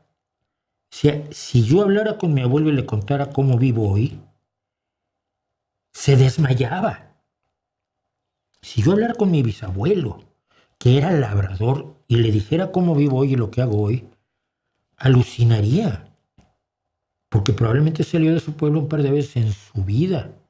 Don Miguel. Huerta Amieva, mi bisabuelo. Y la gente que cree, que dice que la democracia está mal, tiene razón. Pero la opción no es la dictadura, la opción es una mejor democracia.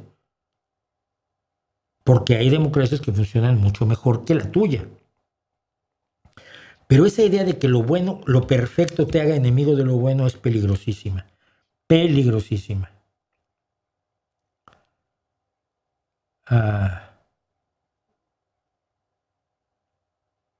Se creó un nuevo partido, dice Filiberto, nuevo partido turboderechista evangélico llamado Paz, que es satélite de Morena, como ve. Es el anterior Encuentro, ¿no? El partido Encuentro. Por el que yo decidí que había que votar en contra de López Obrador. Cuando se alió a un partido de ultraderecha religiosa, fue cuando dije yo, conmigo no cuenten. Bueno, vamos a... Me da tiempo, qué barbaridad. He logrado sacar todo lo que quería. No he logrado sacar lo que sí quería, otra cosa que sí quería, que era el tema de las lajeces y de el humanismo. El humanismo, voy a esperar a tener más claro el humanismo mexicano, o por lo menos una cita del humanismo mexicano, para compararlo con lo que es el humanismo que yo conozco. Yo pertenecía, me siento que todavía pertenezco a Humanistas Internacionales. En 1992, cuando vine por primera vez a Europa, vine en parte financiado por los humanistas que querían un representante mexicano en la reunión de la Unión Ética y Humanista Internacional de Ámsterdam. Y los humanistas mexicanos me nombraron representante, pues yo venía a la Semana Negra porque acababa de sacar mi primera novela. Entonces venía yo a la Semana Negra invitado por la organización para venir a España, y de España a Ámsterdam me pagaba el viaje y el alojamiento y todo, la Unión Ética y Humanista Internacional, para asistir a la reunión que había en Ámsterdam, que es la sede de los Humanistas Internacionales. Entonces conozco bastante bien los principios del humanismo y me sorprendió muchísimo el humanismo mexicano. La semana próxima hablamos de eso. También quiero hablar de un lugar llamado Afganistán. Pero me da tiempo para hacer esto. Espero que les interese a ustedes. Miren.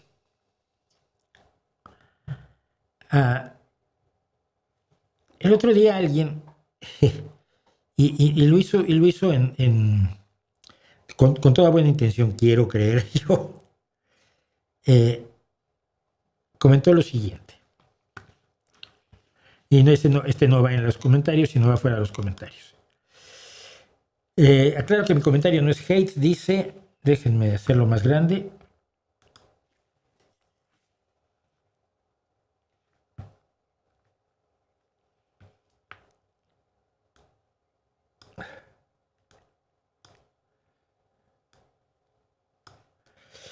La ciencia y la filosofía como enemigas históricas, no dije enemigas,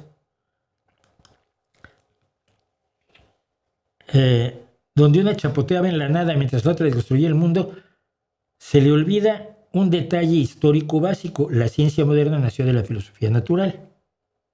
No.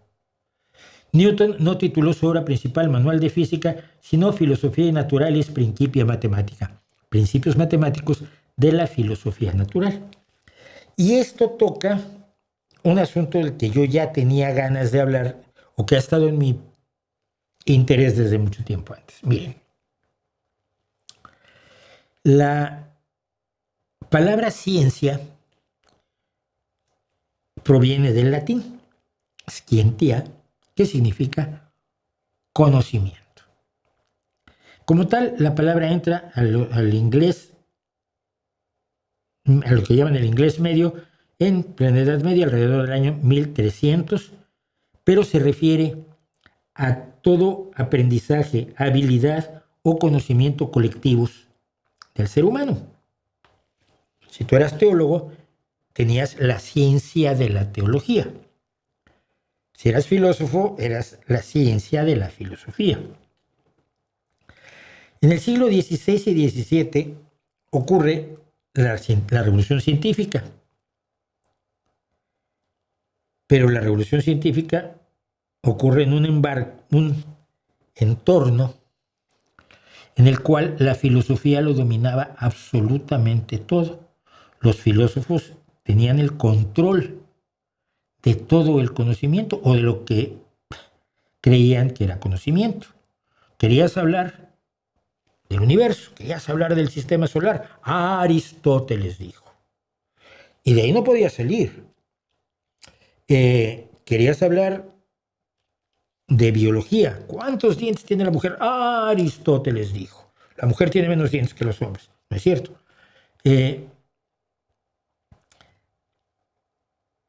La palabra ciencia no significaba lo que hoy entendemos por ciencia. Las palabras evolucionan. Esto ya lo hemos comentado aquí en varias ocasiones. Entonces,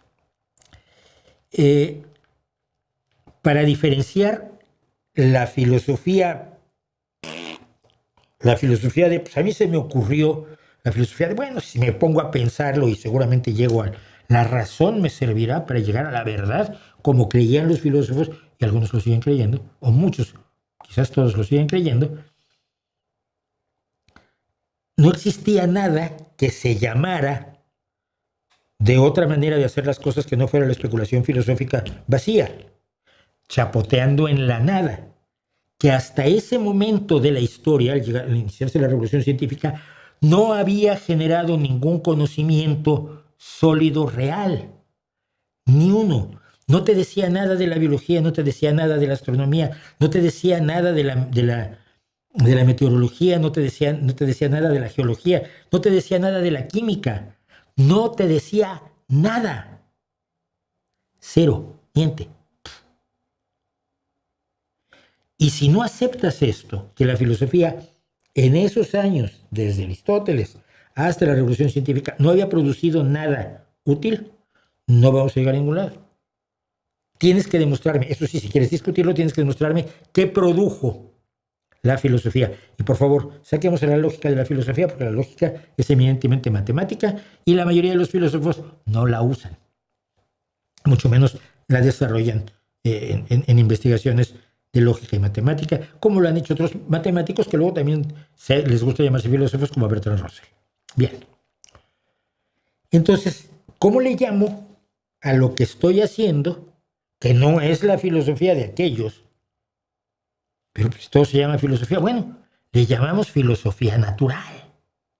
Ah, qué bien, somos filósofos naturales. No somos como ellos, somos distintos. Somos filósofos naturales o filósofos experimentales. Figuras como Isaac Newton y Galileo usaron términos como filosofía experimental o filosofía natural porque no había una palabra para designar lo que estaban haciendo, porque era totalmente nuevo. Era una forma de aproximarse al mundo que era totalmente distinta al yo te convenzo a través de argumentación y razón. Era, esto yo lo puedo demostrar y tú lo puedes verificar independientemente. Me creas o no me creas, estés de acuerdo conmigo o no estés de acuerdo conmigo, consideres que estoy equivocado o no consideres que estoy equivocado, esto lo puedes verificar tú experimentalmente. Ejemplo, los pesos con planos inclinados de Galileo. Era otra cosa distinta. Mientras se desarrollaba la revolución científica, en el tomo 2 del Diccionario de Autoridades de 1729, se definía ciencia, conocimiento cierto de algunas cosas por sus causas y principios, por lo cual se llaman así a las facultades como la teología, filosofía, jurisprudencia, medicina y otras. Es del latino scientia, que significa esto mismo. Vale. La palabra científico ni siquiera existía en inglés, en español sí.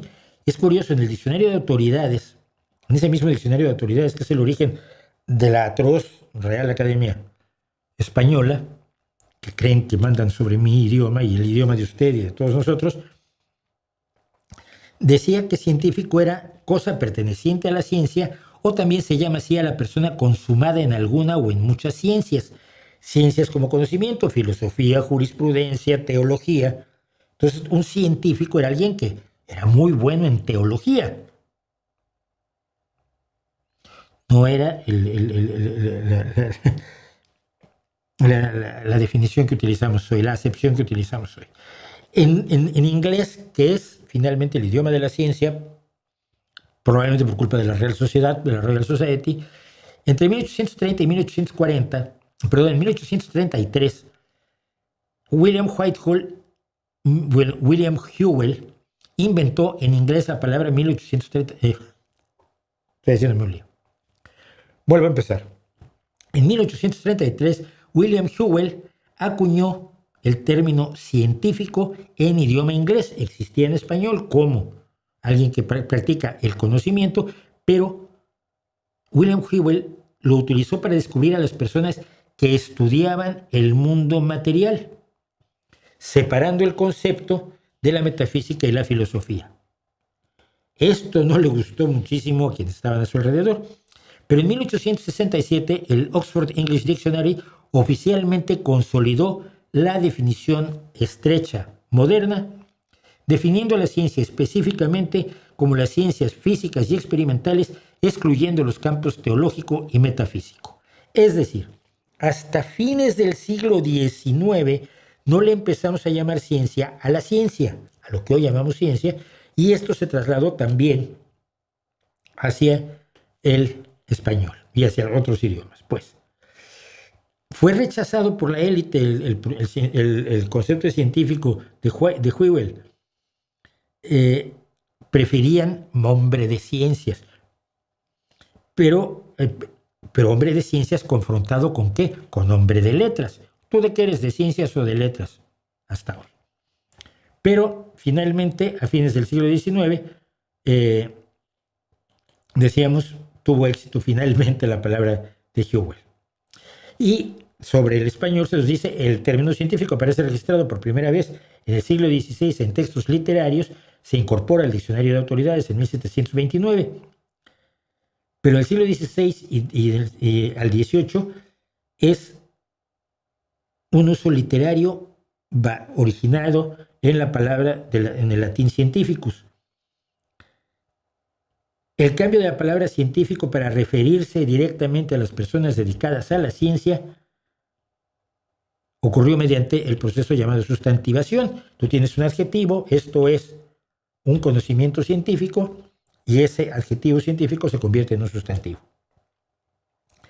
Pero hasta antes de fines del siglo XIX, figuras como Isaac Newton o Galileo Galilei eran conocidos como filósofos naturales u hombres de ciencia. Ya a mediados del siglo XIX ya están los naturalistas como Charles Darwin, que no son científicos, que no son filósofos.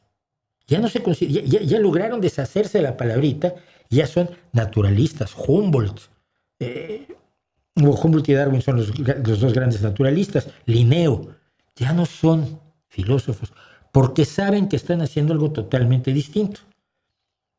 La transición durante la Ilustración, con la llegada de la Ilustración y la Revolución Científica, la necesidad de clasificar a los expertos se intensificó y se les empezó a llamar científicos. El cambio definitivo se consolidó en el siglo XIX.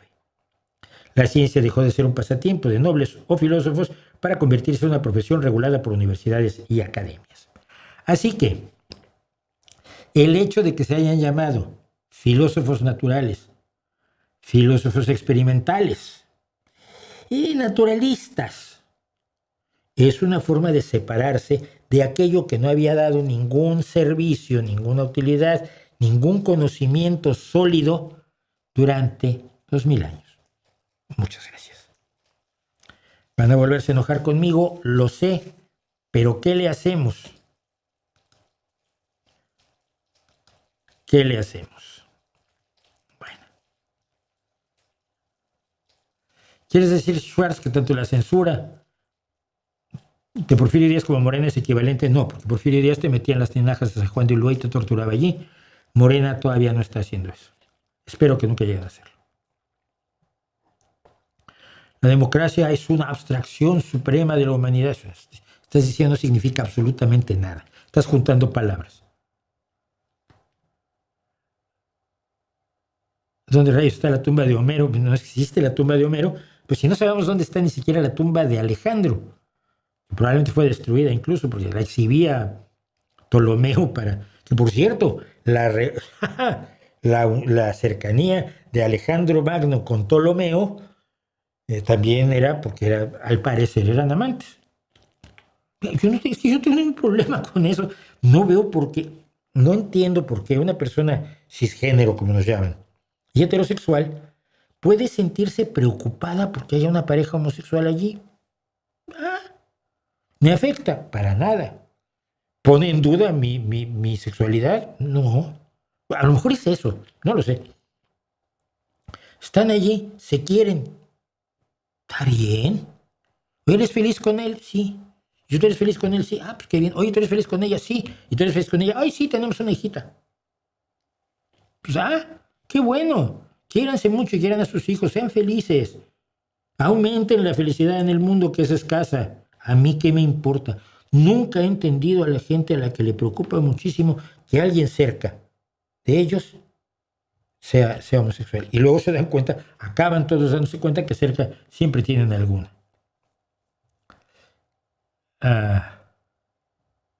Es como que hagan una película de mexicanos y pongan todos gringos tejanos. ¿Qué pasa? Tú no viste muchas películas del oeste, ¿verdad? Donde todos los revolucionarios mexicanos eran gringos tejanos. Tienes que ver más películas del oeste. Son horrorosos. También debieron contratar un cisne. No, porque eso es la Odisea. La Odisea es después del final de la guerra de Troya. El cisne es cuando nace el requisito para que nazca Helena, para que sea secuestrada, para que empiece la guerra de Troya, que empieza en la Ilíada. Es la primera mitad. Los dos vale la pena muchísimo leerlos, por cierto.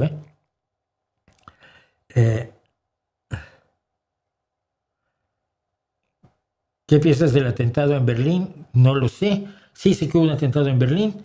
Alguien, un enloquecido, lanzó su automóvil en contra de gente gay, de una celebración LGTB, y para él parece el tipo un fanático religioso. Me parece terrible.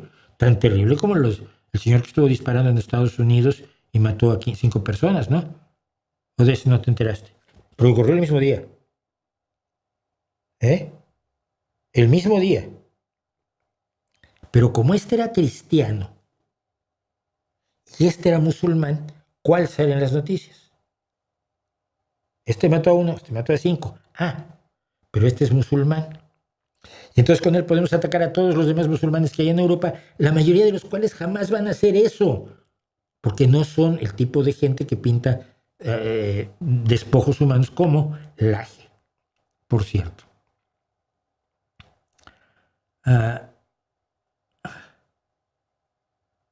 Prepárense para la frutinovela de Musk, dice Maito Orange. Pues sí.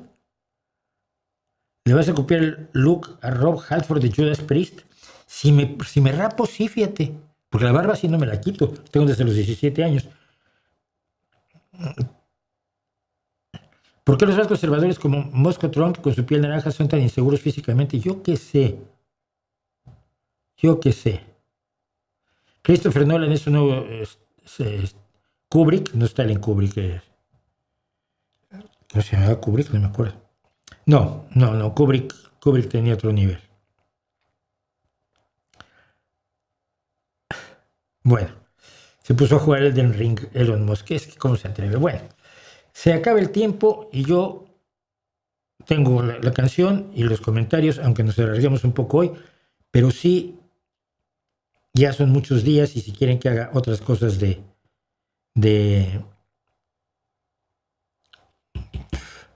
de Cuéntame una canción tengo que sacar esta, ¿no? Porque ya llevo mucho tiempo cantando con ella. Así que cuéntame una canción, Hallelujah, de Leonard Cohen. Primero, tengo que aclarar una cosa. Yo escucho a Leonard Cohen desde hace muchísimos años. Casi recuerdo el día que oí la primera vez un disco de Leonard Cohen. Creo que fuera su segundo disco, cuando oí Bird on a Wire. Dije, eso es un cantautor. Y desde entonces y hasta el día de su muerte he sido fan de la música de Leonard Cohen. Hay discos de él como The Future que verdaderamente siento que reescribieron lo que se puede hacer con la música y sobre todo con las letras, porque Leonard Cohen es un enorme poeta. Una de mis tragedias musicales es que no fui al último concierto que dio en Europa, en España, Leonard Cohen, por estar trabajando en la Semana Negra. Me perdí a Leonard Cohen, a Tom Waits y a B.B. King por estar trabajando en la Semana Negra. 3 conciertos en España a los que podía haber ido, pero que coincidían en fechas con la Semana Negra. Así soy yo de leal a lo que hay que ser leal. No es mi canción favorita de Leonard Cohen, ni de lejos Hallelujah. Prefiero Closing Time o prefiero The Future mismo, Democracy, Like a Bird on a Wire, Chelsea Hotel, pero es la que más se conoce de él en la actualidad. Se dice que escribió más de 150 borradores de diferentes versos y versiones de la canción, que se tardó 5 años en escribirla. Y él cuenta cómo realmente sufría para escribir una canción. No era como Bob Dylan, que se sentaba y no sabía cómo le salían las canciones, ¿no? No sé cómo lo hace, no sé cuál es el mecanismo de Tom Waits. Pero Leonard Cohen de veras sufría con cada una de sus canciones. Pero él habló de como la canción se llama Hallelujah, Aleluya, alabado sea el Señor. Se ha hablado mucho de las tendencias religiosas de Leonard Cohen. Leonard Cohen era judío y asumió el judaísmo como una forma de elevación espiritual hasta que se sintió que no era suficiente. Llegó a estar en la cienciología y en Famous Blue Raincoat, la canción Famous Blue Raincoat, creo, le escribía a alguien si lo había sido limpiado o cleared, que es lo que se supone que te hacía la cienciología, que en realidad lo único que te limpiaba lo único que te limpia es el bolsillo y la cuenta de banco. Después se embarcó en una ruta de budismo zen, donde se metió a un monasterio donde durante muchísimos años cocinaba para los hermanos en el monasterio zen. Y cuando salió un día al aire fresco, descubrió que su agente lo había dejado en la calle, le había robado todo el dinero que había ganado con sus maravillosos discos y canciones, y tuvo que volver a trabajar, tuvo que volver a cantar, cosa que hizo hasta el último día de su vida. Su último disco, hay partes que están grabadas sentado en su casa con problemas de espalda. Entonces, una canción que se llama Aleluya, para alguien que tuvo esta pasión por un encuentro espiritual que puedes tener a través de la música y a través del arte, a través de lo más sencillo del arte, y siendo un gran artista como él, yo nunca lo he entendido. Pero esa era la búsqueda espiritual de Leonard Cohen, y entonces él dejó muy claro en esto respecto a esta canción. El mundo está lleno de conflictos y lleno de cosas que no se pueden reconciliar, pero hay momentos en que podemos reconciliar y abrazar todo este lío. Y eso es lo que quiero decir con Hallelujah. No tiene nada que ver. Cuando fue nombrado miembro del Salón de la Fama de los escritores de canciones, los compositores de canciones, Cohen dijo: traté de empujar el Aleluya profundamente en el mundo secular, en el mundo lego, en el mundo no religioso, en el mundo ordinario. Quería indicar que Aleluya puede venir de cosas que no tienen nada que ver con la religión. En otra ocasión dijo, en una respuesta a un mundo caótico, resumió la filosofía de la canción diciendo: uno mira a su alrededor y ve un mundo al que no se le puede encontrar sentido. O levantas el puño o gritas aleluya. Trato de hacer ambos. Y, decía él, nadie domina el amor, uno debe rendirse y entregarse. Esa es la base de lo que vamos a oír, lo que vamos a ver. No tiene nada que ver con la religión, entonces, por mucho que haya quien así lo quiera ver. Curiosísimamente hay que tener aquí a Leonard Cohen. Esto fue después de salir de la del monasterio Zen, monasterio budista. El disco no lo querían sacar en Estados Unidos. Esto es historia de todas las grandes canciones. Siempre hay un imbécil ejecutivo en Estados Unidos que dice, no, no lo sacamos. Y luego resulta que metió la pata hasta el óvulo a la oreja. El disco salió en 1983, 1984, y el primero que reconoció la canción como una obra maestra fue Bob Dylan. Estos son los últimos conciertos de Leonard Cohen, y en esta está concretamente cantando Aleluya. Lo sé porque lo he visto. Fue Bob Dylan el que le dijo, pero esto es genial. Los grandes compositores a ese nivel son Bob Dylan, Leonard Cohen, Tom Waits y Rodney Crawford.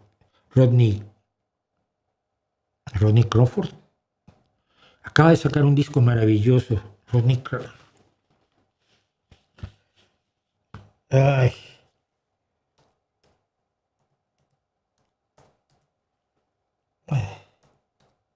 Rodney Crowell, Dios mío, se me van los nombres. Y estoy oyendo estos días a Rodney Crowell por su último disco, tiene como 70 y tantos años.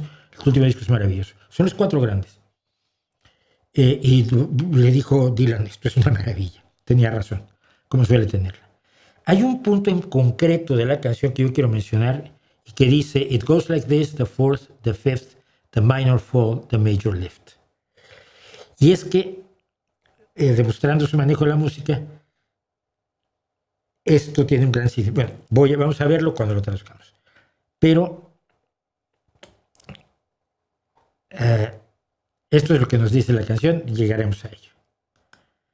Dice, he oído que había un acorde secreto que tocó David, el rey David de los judíos en la Biblia, sí, y que le agradó al Señor. Pero a ti no te importa mucho la música, ¿verdad? Va así, la cuarta, la quinta, la caída menor, el ascenso mayor, el rey desconcertado componiendo Aleluya. Se supone que Aleluya fue escrito por el rey David. Lo que me encanta de esto es que efectivamente, cuando vas cantando esto, supongamos que estás, no sé, en La. Tocas la cuarta, que es Re. Es decir, la cuarta armonía a partir de La mayor. Cuarta. Vas a la cuarta, Re. Vas a la quinta, Mi. Luego a la sexta disminuida, un Fa sostenido menor para caer nuevamente en la cuarta. La quinta, la cuarta, la quinta, la caída menor a la sexta menor, el ascenso mayor nuevamente a la cuarta, el rey desconcertado componiendo Aleluya. Y cada vez que alguien me ha dicho, ¿cómo se toca esta canción? Le digo, como dice la canción. Tú la tocas como dice la canción. Aquí viene la parte de la... Bueno, Aleluya, Aleluya, Aleluya. Lo repite numerosas ocasiones. Tu fe era fuerte, pero necesitabas pruebas. No está hablando de religión, sino de amor. La viste bañándose en el techo. Su belleza y la luz de la luna la derrocaron. A mí siempre me ha dado la idea de encontrar tal belleza, y a veces me pasa en el arte, en las artes plásticas, que las circunstancias en las que la ves la bajan de ser algo lejano como un rey o una reina, la derrocan para ponerla en tus manos, para decir, mira, este arte, esta canción, este cuadro, esta escultura, esta película puede ser mía, porque ya la he bajado de la idealización. Esta es la interpretación de Mauricio, no me hagan caso. Te ató a una silla de la cocina, que nos habla de una entrega absoluta. rompió tu trono y te cortó el pelo. Nuevamente aquí hay una relación. Aunque no se refiere a la religión, la imagen es claramente bíblica. A quien le cortaron el pelo en la Biblia y lo volvieron débil, a Sansón. Dalila le corta el pelo a Sansón y este pierde su fuerza. Pero aquí se está entregando voluntariamente el amante a la amada para que te ate una silla de la cocina, rompa tu trono, te corte el pelo y lo único que pueda salir de tus labios sea aleluya. Si alguna vez has tenido una experiencia romántica así, qué bueno. Hice lo mejor que pude, no fue mucho. No podía sentir, así que intenté tocar. He dicho la verdad, no vine a engañarte. Entre cada uno de estos versos, por supuesto, está ese aleluya que funciona muy bien pese a la repetición. Y hay pocas canciones que yo conozco donde la repetición así no es molesta o no se siente repetitiva, sino que se siente que apuntala el mensaje definitivo de la canción, que termina así. Y aunque todo salió mal, que es lo que nos pasa generalmente en el amor a todos, a la larga, de cuando en cuando sale algo bien, pero la mayoría de las veces, aunque todo salió mal, me pondré de pie ante el Señor de la canción, sin nada en mi lengua más que aleluya. Porque, por más que haya fracasado aquel amor al que amé a destiempo, como decía también Renato Leduc, lo recordaré con cariño y diré aleluya, porque los buenos recuerdos que nos dejan las relaciones no deberían ser opacados por los malos recuerdos del final de las relaciones, o al menos así lo interpreto yo. Y esto es para mí el aleluya del enorme y siempre echado de menos Leonard Cohen. ¿Boicot de la UEFA? No. No, porque no vamos a hablar de fútbol de verdad. Dice, perdón, tengo un pellejo en la boca, me molesta tantísimo. Él no se puso a jugar Elden Ring y el personaje que se construyó era horrendo con las peores estadísticas y fue el hazmerreír de la comunidad del juego. Mira, lo peor que puedes hacer es usar tu nombre, o sea, es que el ego ahí es enorme. El otro día, Lamine Yamal decía que él juega muchísimo Fortnite. Y le digo a mi hijo, como te descuides, has estado jugando con Lamine. Nunca he visto a nadie que se llame Lamine Yamal jugando al... Le digo, a ver, no va a usar su nombre, si no es tonto. Juega con Nico Williams mucho también. Pero si están jugando al Fortnite, no se van a poner de nombre Lamine Yamal.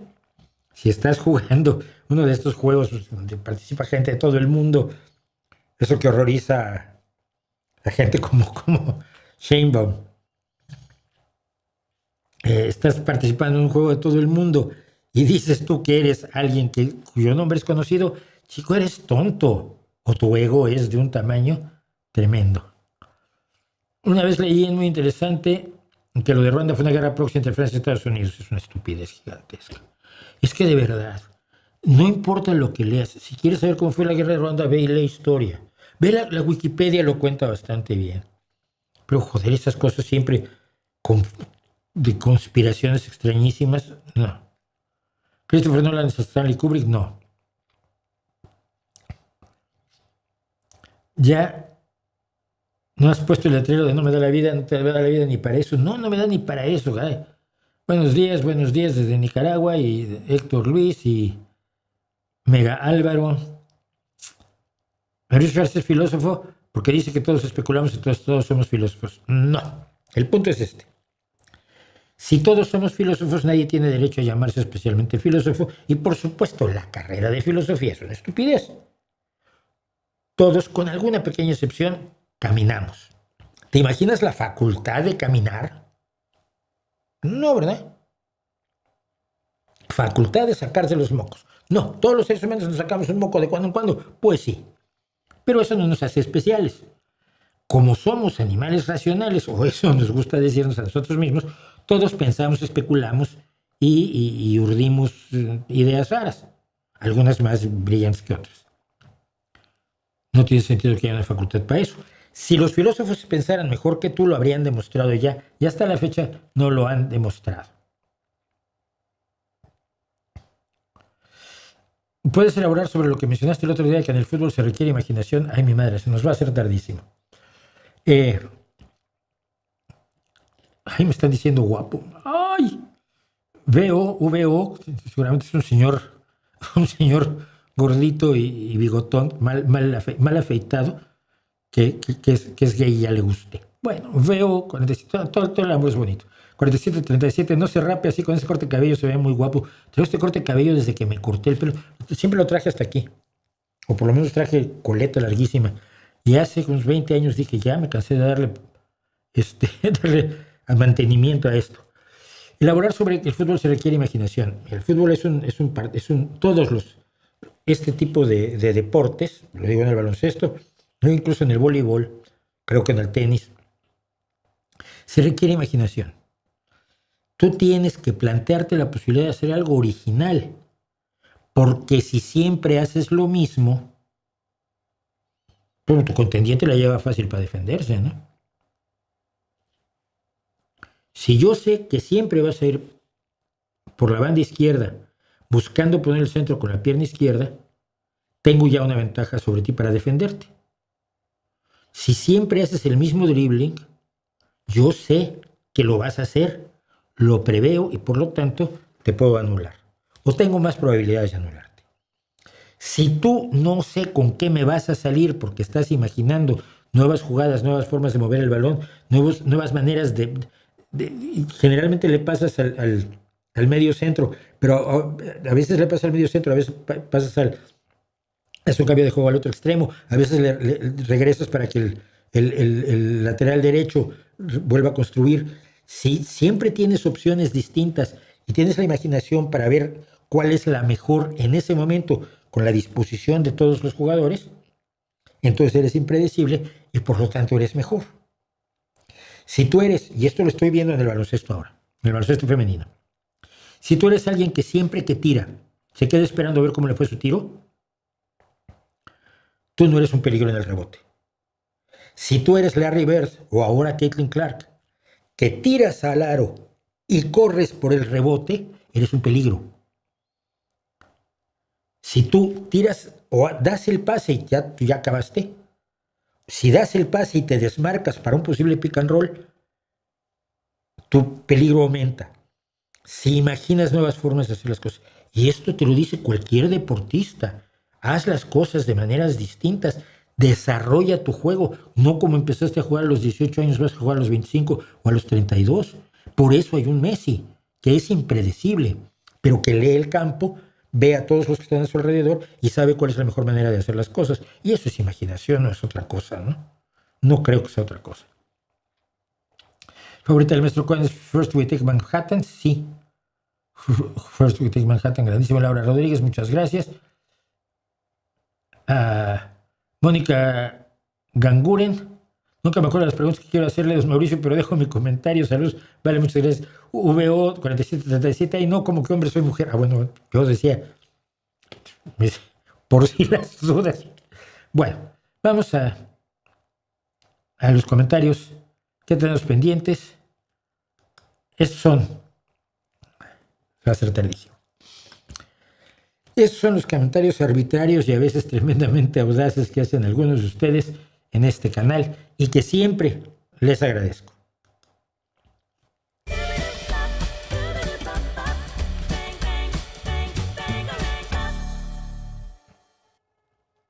Bueno, tenemos nuestro primer comentario.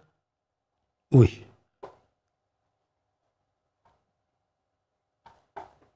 Aquí pasó algo extraño. No. Es que sí. El problema es este. Me dice Enrique Guillén, que dije que no iba a hablar de fútbol, pero esto es interesante. Por lo menos no es una reflexión que yo haya visto con frecuencia. Me dice Enrique Guillén. Totalmente de acuerdo con usted, Mauricio, en casi todo excepto en algo. Tantos errores arbitrales en casi todos los partidos de Argentina de este mundial. ¿Es normal? Son normales, hombre, aprende a concordancias. Los errores son normales. Pero ¿es normal? Y le digo, yo creo que sí. Yo creo que todo error arbitral es normal. Mira, yo nunca he entendido cómo se espera que un árbitro controle un partido en una cancha de 7.140 metros cuadrados con las medidas medias de la FIFA, con 22 personas corriendo, ¿vale? 20 corriendo y 2 en los arcos. Mira, esto ya era un problema cuando el fútbol tenía pocas reglas, pero se han desarrollado las reglas del fútbol precisamente conforme aumenta su importancia. Ahora es mucho más complejo. Mira, yo veo baloncesto profesional. Hay 2 y 3 árbitros. En la NBA y en la WNBA son 3 árbitros. Y hay cosas que se les pasan escandalosamente. Y la cancha tiene 420 metros cuadrados y son solo 10 personas. Cancha pequeñita, solo 10 personas, 3 pares de ojos. Y tú ves, ¿cómo no marcó? Pero yo hago esto mucho en los partidos de mi equipo, el Círculo Gijón, baloncesto. Soy socio, voy a todos los partidos y de pronto los árbitros, te dejaste esto, llévatelos que te hacen más falta a ti que a mí. Quizás el fútbol debería tener al menos 3 árbitros en la cancha. Y es mi siguiente propuesta para la FIFA. Si sobrevive la FIFA a lo que está pasando. Bueno, dice Pulso Incisivo. Se tiene alta estima. Sí, la alta estima es buena. Los criterios de demarcación no son algo hecho por la filosofía. No hay que recurrir a la filosofía para argumentar que la evidencia científica es más adecuada para sostener un determinado punto de vista. No. ¿No hay que recurrir a la filosofía para definir a la ciencia? No. La evidencia científica se demuestra porque describe correctamente la realidad, porque funciona.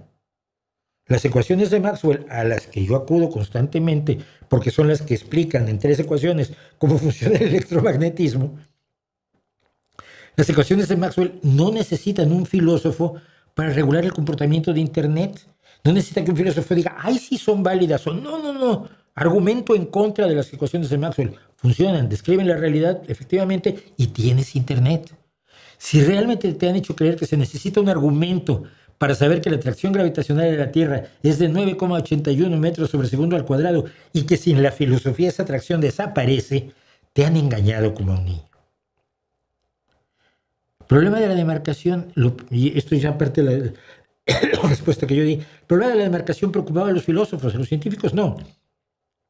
¿Qué es la pseudociencia? Aquello que usa la forma de la ciencia, las palabras de la ciencia, hasta los aparatos y la bata blanca de la ciencia, pero que no sigue los métodos de la ciencia. Punto. Y que por lo tanto llega a sus conclusiones con métodos distintos de los métodos de la ciencia. Ya. De verdad. Pero bueno.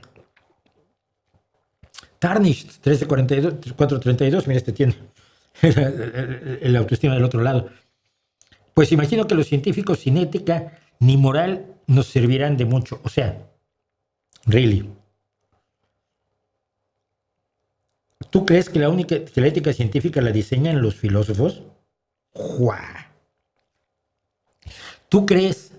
Los religiosos creen que la ética y la moral vienen de Dios. Dios te dice lo que hay que hacer, lo que es bueno y lo que es malo. Y yo digo, no, los seres humanos sabemos esencialmente qué es bueno y qué es malo, ¿no? No. Los filósofos nos vienen a decir qué es bueno y qué es malo. Entonces está un científico diciendo, tengo la posibilidad aquí de experimentar con niños recién nacidos. Me robo unos niños recién nacidos y los someto a unos experimentos. Les van a doler mucho, pero es por la ciencia. ¿Necesita un filósofo que venga a decirle, oye, eso está mal? Se lo puede decir cualquiera, que no sea científico ni filósofo, que vaya pasando por la calle y le digan, no, eso está mal. La ética no la diseñan los filósofos ni la religión. Gracias.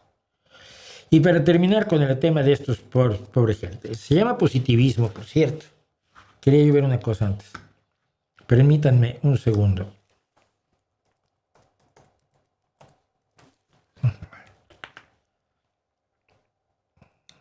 Mira, me dice él sobre la ciencia, se llama positivismo y es una obsoleta tu perspectiva y tu redacción, hijo mío. Pensar que se puede observar sin interpretar. Estás obsoleto y prometes una visión pseudocientífica de la misma ciencia. Mira, papá. lo mismo que le dije al otro, lo dices en internet, que no existiría sin ciencia y sí existiría sin filosofía. Interprétame las ecuaciones de Maxwell. Esto fue hace 7 días, no me las ha interpretado. Mira, te voy a contar qué es el positivismo. El positivismo es una corriente filosófica que aparece en el siglo XIX. En el siglo XVII, la aparición de los métodos de la ciencia, de los métodos científicos, el que empezó a codificar Francis Bacon, establece una forma de abordar la realidad totalmente distinta de la filosofía, como ya estábamos hablando hace rato. Los filósofos se rehúsan. No, eso no es nuestro. Nosotros seguimos haciendo lo que digan, usando el método filosófico, o sea, la especulación, la crítica. No estoy de acuerdo con eso. La cogitación, pienso mucho, me meso las barbas, me pongo el dedo en la sien, pienso mucho, reflexiono y llego a una conclusión sin más motivos que se me ocurrió. Por ahí del siglo XIX, gente como Comte y quién más, había otros, Auguste Comte, John Stuart Mill, Henri de Saint-Simon, entre otras cosas también fundador del socialismo, dijeron, igual la estamos cagando. Igual lo de la ciencia sí valía para algo. Entonces, pues mira, inventamos una filosofía que diga que la ciencia sí funciona. Y se llama que el conocimiento científico se obtiene exclusivamente a través de la experiencia, la comprobación y los métodos de la ciencia. ¡Hombre, qué buena idea! Un grupo de nosotros, porque no todos, un grupo de nosotros nos adherimos a esa idea. Vamos a defender que el conocimiento científico solo se puede obtener mediante la ciencia. A lo cual otros filósofos como tú dicen, no es cierto. La filosofía nos da muchos conocimientos. No te puedo decir cuáles son, pero nos da muchos. El positivismo fue una reacción tardía de la filosofía al hecho que la ciencia lo estaba dejando fuera de la jugada. Lo que se puede, las interpretaciones no las hace la filosofía. Dime una sola obra filosófica que interprete correctamente la relatividad de Einstein. O las ecuaciones de Maxwell que tanto me gustan. De verdad se creen tanto y son tan poco como yo. Bueno, a ver, esperen, que aquí había que poner una cosa. Uy, estoy hecho un lío. Perdón, Luis Cervera me dice, un rollo totototototototote. Esperen, me estoy equivocando. Estoy en otro lado.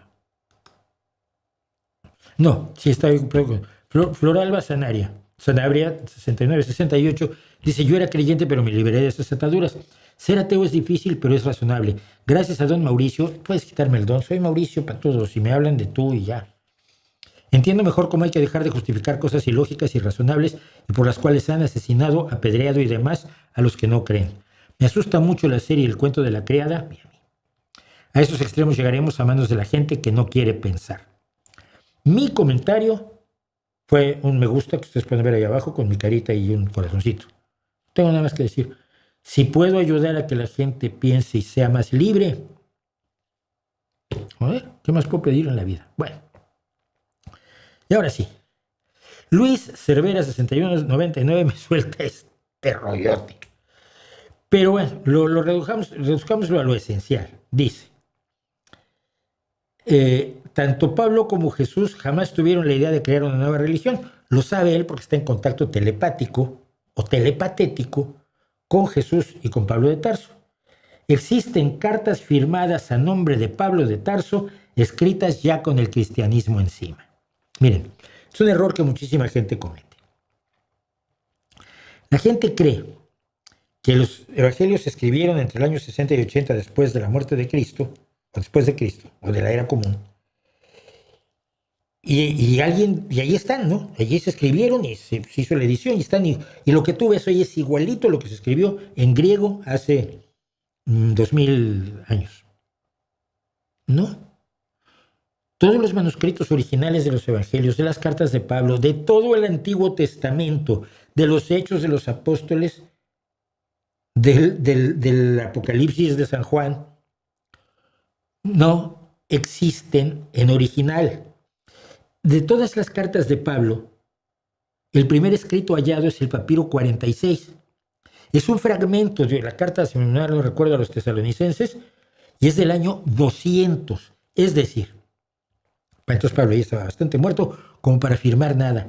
La gente no tiene conciencia de que todos estos textos religiosos se fueron modificando y reescribiendo hasta que hacia el año 200, 300, 400, 500 empiezan a aparecer los textos definitivos como los conocemos en la actualidad, y eso antes del Concilio de Nicea. ¿Creen de veras que hay cartas escritas y firmadas por Pablo de Tarso? Estoy en un poco más de historia y un poco menos de Biblia. Y ahora nuestro premio de esta semana es para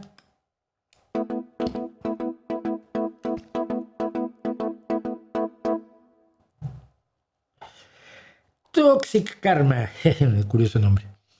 Me dice, esta es una cosa que yo oigo con muchísima frecuencia. Cuando critico a alguien que gana muchísimo dinero mintiendo, engañando, sembrando el odio, me dicen, es que tú tienes envidia por su éxito.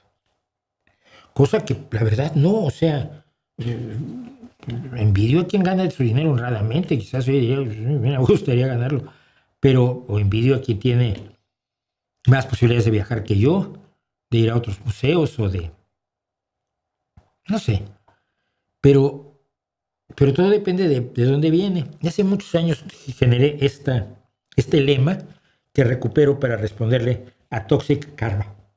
Perdón.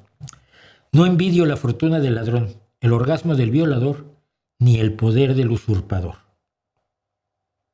Puedo envidiar muchas fortunas, muchos orgasmos y el poder, pero no los de ellos. No envidio la fortuna del ladrón, el orgasmo del violador, ni el poder del usurpador.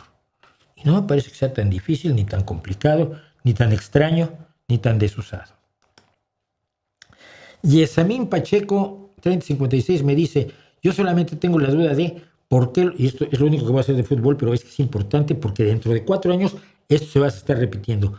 ¿Por qué los fuegos artificiales al finalizar el Mundial fueron blancos y azules? Quería pensar que por la bandera de Estados Unidos, pero ¿y el rojo? Le digo, porque viste un vídeo manipulado. El humo que salió alrededor de todo el estadio de Nueva Jersey era blanco. Y a las 3 horas alguien ya lo había manipulado con tu inteligencia artificial para que fuera azul. No, antes, fue a las 2 horas ya lo habían manipulado para que fuera azul. Pero el humo que salió fue blanco y todos los vídeos originales te lo muestran blanco, así que lo viste. Pero yo estoy seguro que dentro de 4 años vamos a estar oyendo gente, claro, pero habían puesto los fuegos artificiales con los colores de Argentina. No es cierto. Me dice amablemente Mario Durán 5437, este señor dice puras burradas, nada basado en la Biblia. Estoy hablando de los santos, ¿no? La gente no sabe cuánto de su religión, no es parte de la Biblia, ni aparece ni de lejos en la Biblia. La Biblia no menciona a ningún santo, mi querido Mario Durán. Así que deberías ir a llamar burro al Vaticano por tener santos. Alex Acción MX, que es un defensor de la filosofía, sobre mi propuesta de que enseñar en vez de filosofía, sí, creo que de alguna manera muy profunda, esta postura se debe a un prejuicio basado en malas experiencias con la docencia. En todo caso, no veo el por qué la filosofía te pediría idolatrar a Aristóteles. Tristemente no es religión, y eso tristemente es decir, ¿te gustaría, verdad? Sí es. Le digo, mira, esto es normal. Prefieres denigrarme como si fuera yo un estúpido que confunde una mala experiencia con un profesor que aceptarme como alguien que hace una crítica medida, argumentada y racional de tu religión filosófica. Es mejor decir, es un trauma infantil que tienes, porque tus mis profes de filosofía, a ver, ¿quiénes fueron? Había una a la que volvía, mi profe de lógica me gustaba mucho, pero no de la que nos dio ética, pobre, sufría muchísimo, porque yo le discutía todos los logros éticos de sus filósofos. Te estás adelantando 300 años. No, ¿por qué no me enseñas la de hoy? Me enseñaban historia de la filosofía, no enseñaban filosofía. Pero no, con mis profesores nunca tuve problema. El problema que tienen es este. Ustedes creen que piensan bien, pero se niegan a pensar sobre su propia superstición filosófica de manera crítica, racional y analítica. Sobre idolatrar a Aristóteles, sí, lo siguen idolatrando, y problema de ustedes. Me vas a decir públicamente que Aristóteles era un ignorante con ínfulas, o todavía dices que es un gran pensador. Muy simple. Y dice, se nos hace tarde, pero yo sigo. Javi FCP. A propósito, Mauricio, ya que mencionaste América Latina como concepto, hace tiempo quería conocer tu opinión sobre esto por discusión propuesta por simpatizantes hispanistas de que América Latina es una denominación errónea y que debe utilizarse únicamente el término de hispanoamericana. Le digo, mira esa clásica estupidez del fanático que cree que las palabras cambian la realidad. Concretamente, para los hispanazis, es una forma de reafirmar el dominio español sobre América Latina, la regresión del imperio y la solicitud de sumisión que nos hacen como buenos imperialistas. Agrego yo aquí, por ejemplo, a otros les gusta hablar de Iberoamérica, porque entonces incluyen a Portugal. Porque si no, si dices Hispanoamérica, no solo echas a las Guayanas, no solo echas a Haití, no solo echas a Belice, sino que también expulsas a Brasil. Y te viene quedando un poco raro el continente, ¿no?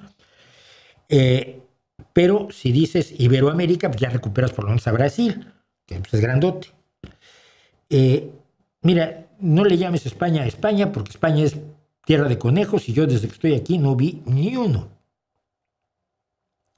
Mira, es el tipo de imbécil que a mí me cambiaría el nombre porque no soy moreno ni vengo de Mauritania, y Mauricio es aquel hombre moreno que viene de Mauritania por el nombre de un supuesto centurión romano que se llamaba Mauritius de Mauritania. Y como yo no tengo el color de ese moreno, pues entonces no tengo que llamar yo así. Las palabras no significan lo que dice la etimología, sino el significado que les damos. Y cuando piensas en Latinoamérica, no piensas en el Lacio, en la Italia, ni piensas en que esto lo inventaron los franceses. Piensas en el continente, del sur del río Bravo hasta la Patagonia. Eso es lo que significa. Un hombre peligroso dice, ¿cuál es el miedo de soltar el debate? Yo hablé de que Rigoberto Hidalgo me dijo que había un evento al que me estaban invitando. Yo le pregunté para qué y le dije que iba a ser públicos los correos. Y entonces yo. Me mandaron varios, primero comentarios aquí, luego emails. No, tenía que me pagaban el viaje hasta Pachuca, Hidalgo, en México. Me pagaban los transportes y la comida. ¡Uy! Qué rico. Pero le contesto a un hombre peligroso o que se cree peligroso. Rigoberto Hidalgo nunca me pidió un debate. Yo solo le pregunté de qué iba su evento y él se escondió. Así que tu pregunta se la debes hacer a él. ¿Cuál es el miedo? Y finalmente, casi la segunda ganadora, pero entiendo por qué lo hace y no quiero burlarme demasiado, aunque creo que fue muy duro. Sheila Terapias dice, todos los de izquierda se enroscan en el poder, quiere decir se enrocan en el poder o al poder y se convierten en dictadores. Le digo yo, Olof Palme, Mitterrand, Willy Brandt, Mette Frederiksen, Mario Suárez, Sandro Pertini, Nelson Mandela, Clement Attlee, José Mújica, Siad Langar, Bruno Kreisky y todos los demás primeros ministros y presidentes socialdemócratas en Europa, Asia y América Latina, ¿se han convertido en dictadores? Y le pregunto, y sí fui malo, ¿tu ignorancia no duele? Yo tengo la impresión de que algo así debería doler. Pero creo que soy malvado con Sheila porque el problema es este. El problema es que han convencido a todos los latinoamericanos de que la única izquierda es la basura populista, marxista, leninista, antidemocrática de Cuba y Nicaragua y Venezuela, ¿no? Pero en fin, es una tragedia no solo para el pensamiento mundial, sino que es una tragedia para ellos y no saben cuánta, porque están atacando a la izquierda cuando en realidad solo deberían estar atacando a un sector de la izquierda. Esto es como atacar a los creyentes cristianos porque todos ellos quemaban niños, quemaban gente en la hoguera. No, la gran mayoría de los cristianos son buenas personas y no se les puede atacar a todos por las barbaridades de unos cuantos. Pero a esos hay que atacarlos, y no son menos cristianos porque uno señale lo brutales que fueron. Pongo, por ejemplo, a Marcial Maciel. ¿Okay? Las generalizaciones apresuradas, en este caso, se deben fundamentalmente a que las ideas de otras formas de socialismo no han podido penetrar todavía en la cabecita de la mayoría de mis queridos compatriotas de Patria Grande de América Latina. Y con eso y poquísimo más hemos terminado. ¿Qué más me dicen? Ya nos puse el letrero, no me da la vida, no es que no me da tiempo, pero...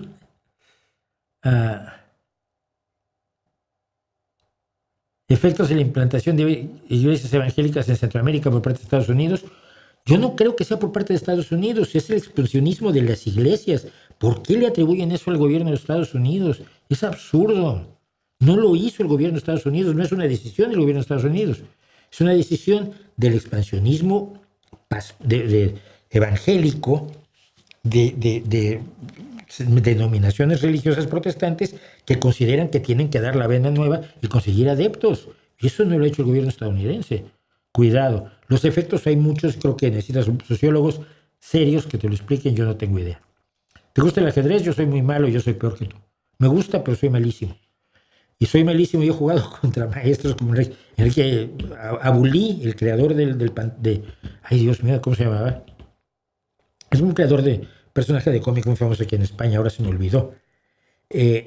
Enrique Abulí me daba unas palizas en el ajedrez. Mi hijo, a los 12 años, barría el tablero de ajedrez conmigo. Soy malísimo, porque nunca estudié ajedrez, ese es el pequeño problema. YouTube metió un montón de anuncios cortos durante este en vivo. Ojalá que sea algo bueno para el canal. Sí, me dan dinero. Me dan dinero por esos anuncios.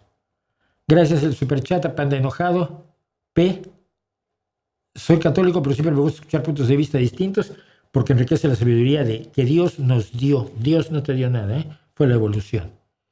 El escándalo de Andrew Tate fue detenido por agresión. Sí, conocía yo el caso de Andrew Tate y espero primero que sea deportado y luego hablamos de él. Lo demás, nos vemos la próxima semana, el miércoles, a ver si finalmente hablo de China. No sé si hablar. Aquí, digan ustedes así como en comentarios del vídeo ya terminado. No en el chat, sino en los comentarios. ¿Hablo del gran salto adelante o hablo de la situación actual de China y cómo se convirtió del superpaís supercomunista al país supercapitalista que es hoy? Es una historia tan interesante como la privatización de la Unión Soviética que, sin embargo, parece que no interesó a demasiada gente. El próximo miércoles volvemos con eso. El jueves estamos aquí con otras 3 horas y pico de rollo de un servidor y amigo. Y mientras tanto, ahí les dejo mi reputación para que la hagan pedazos.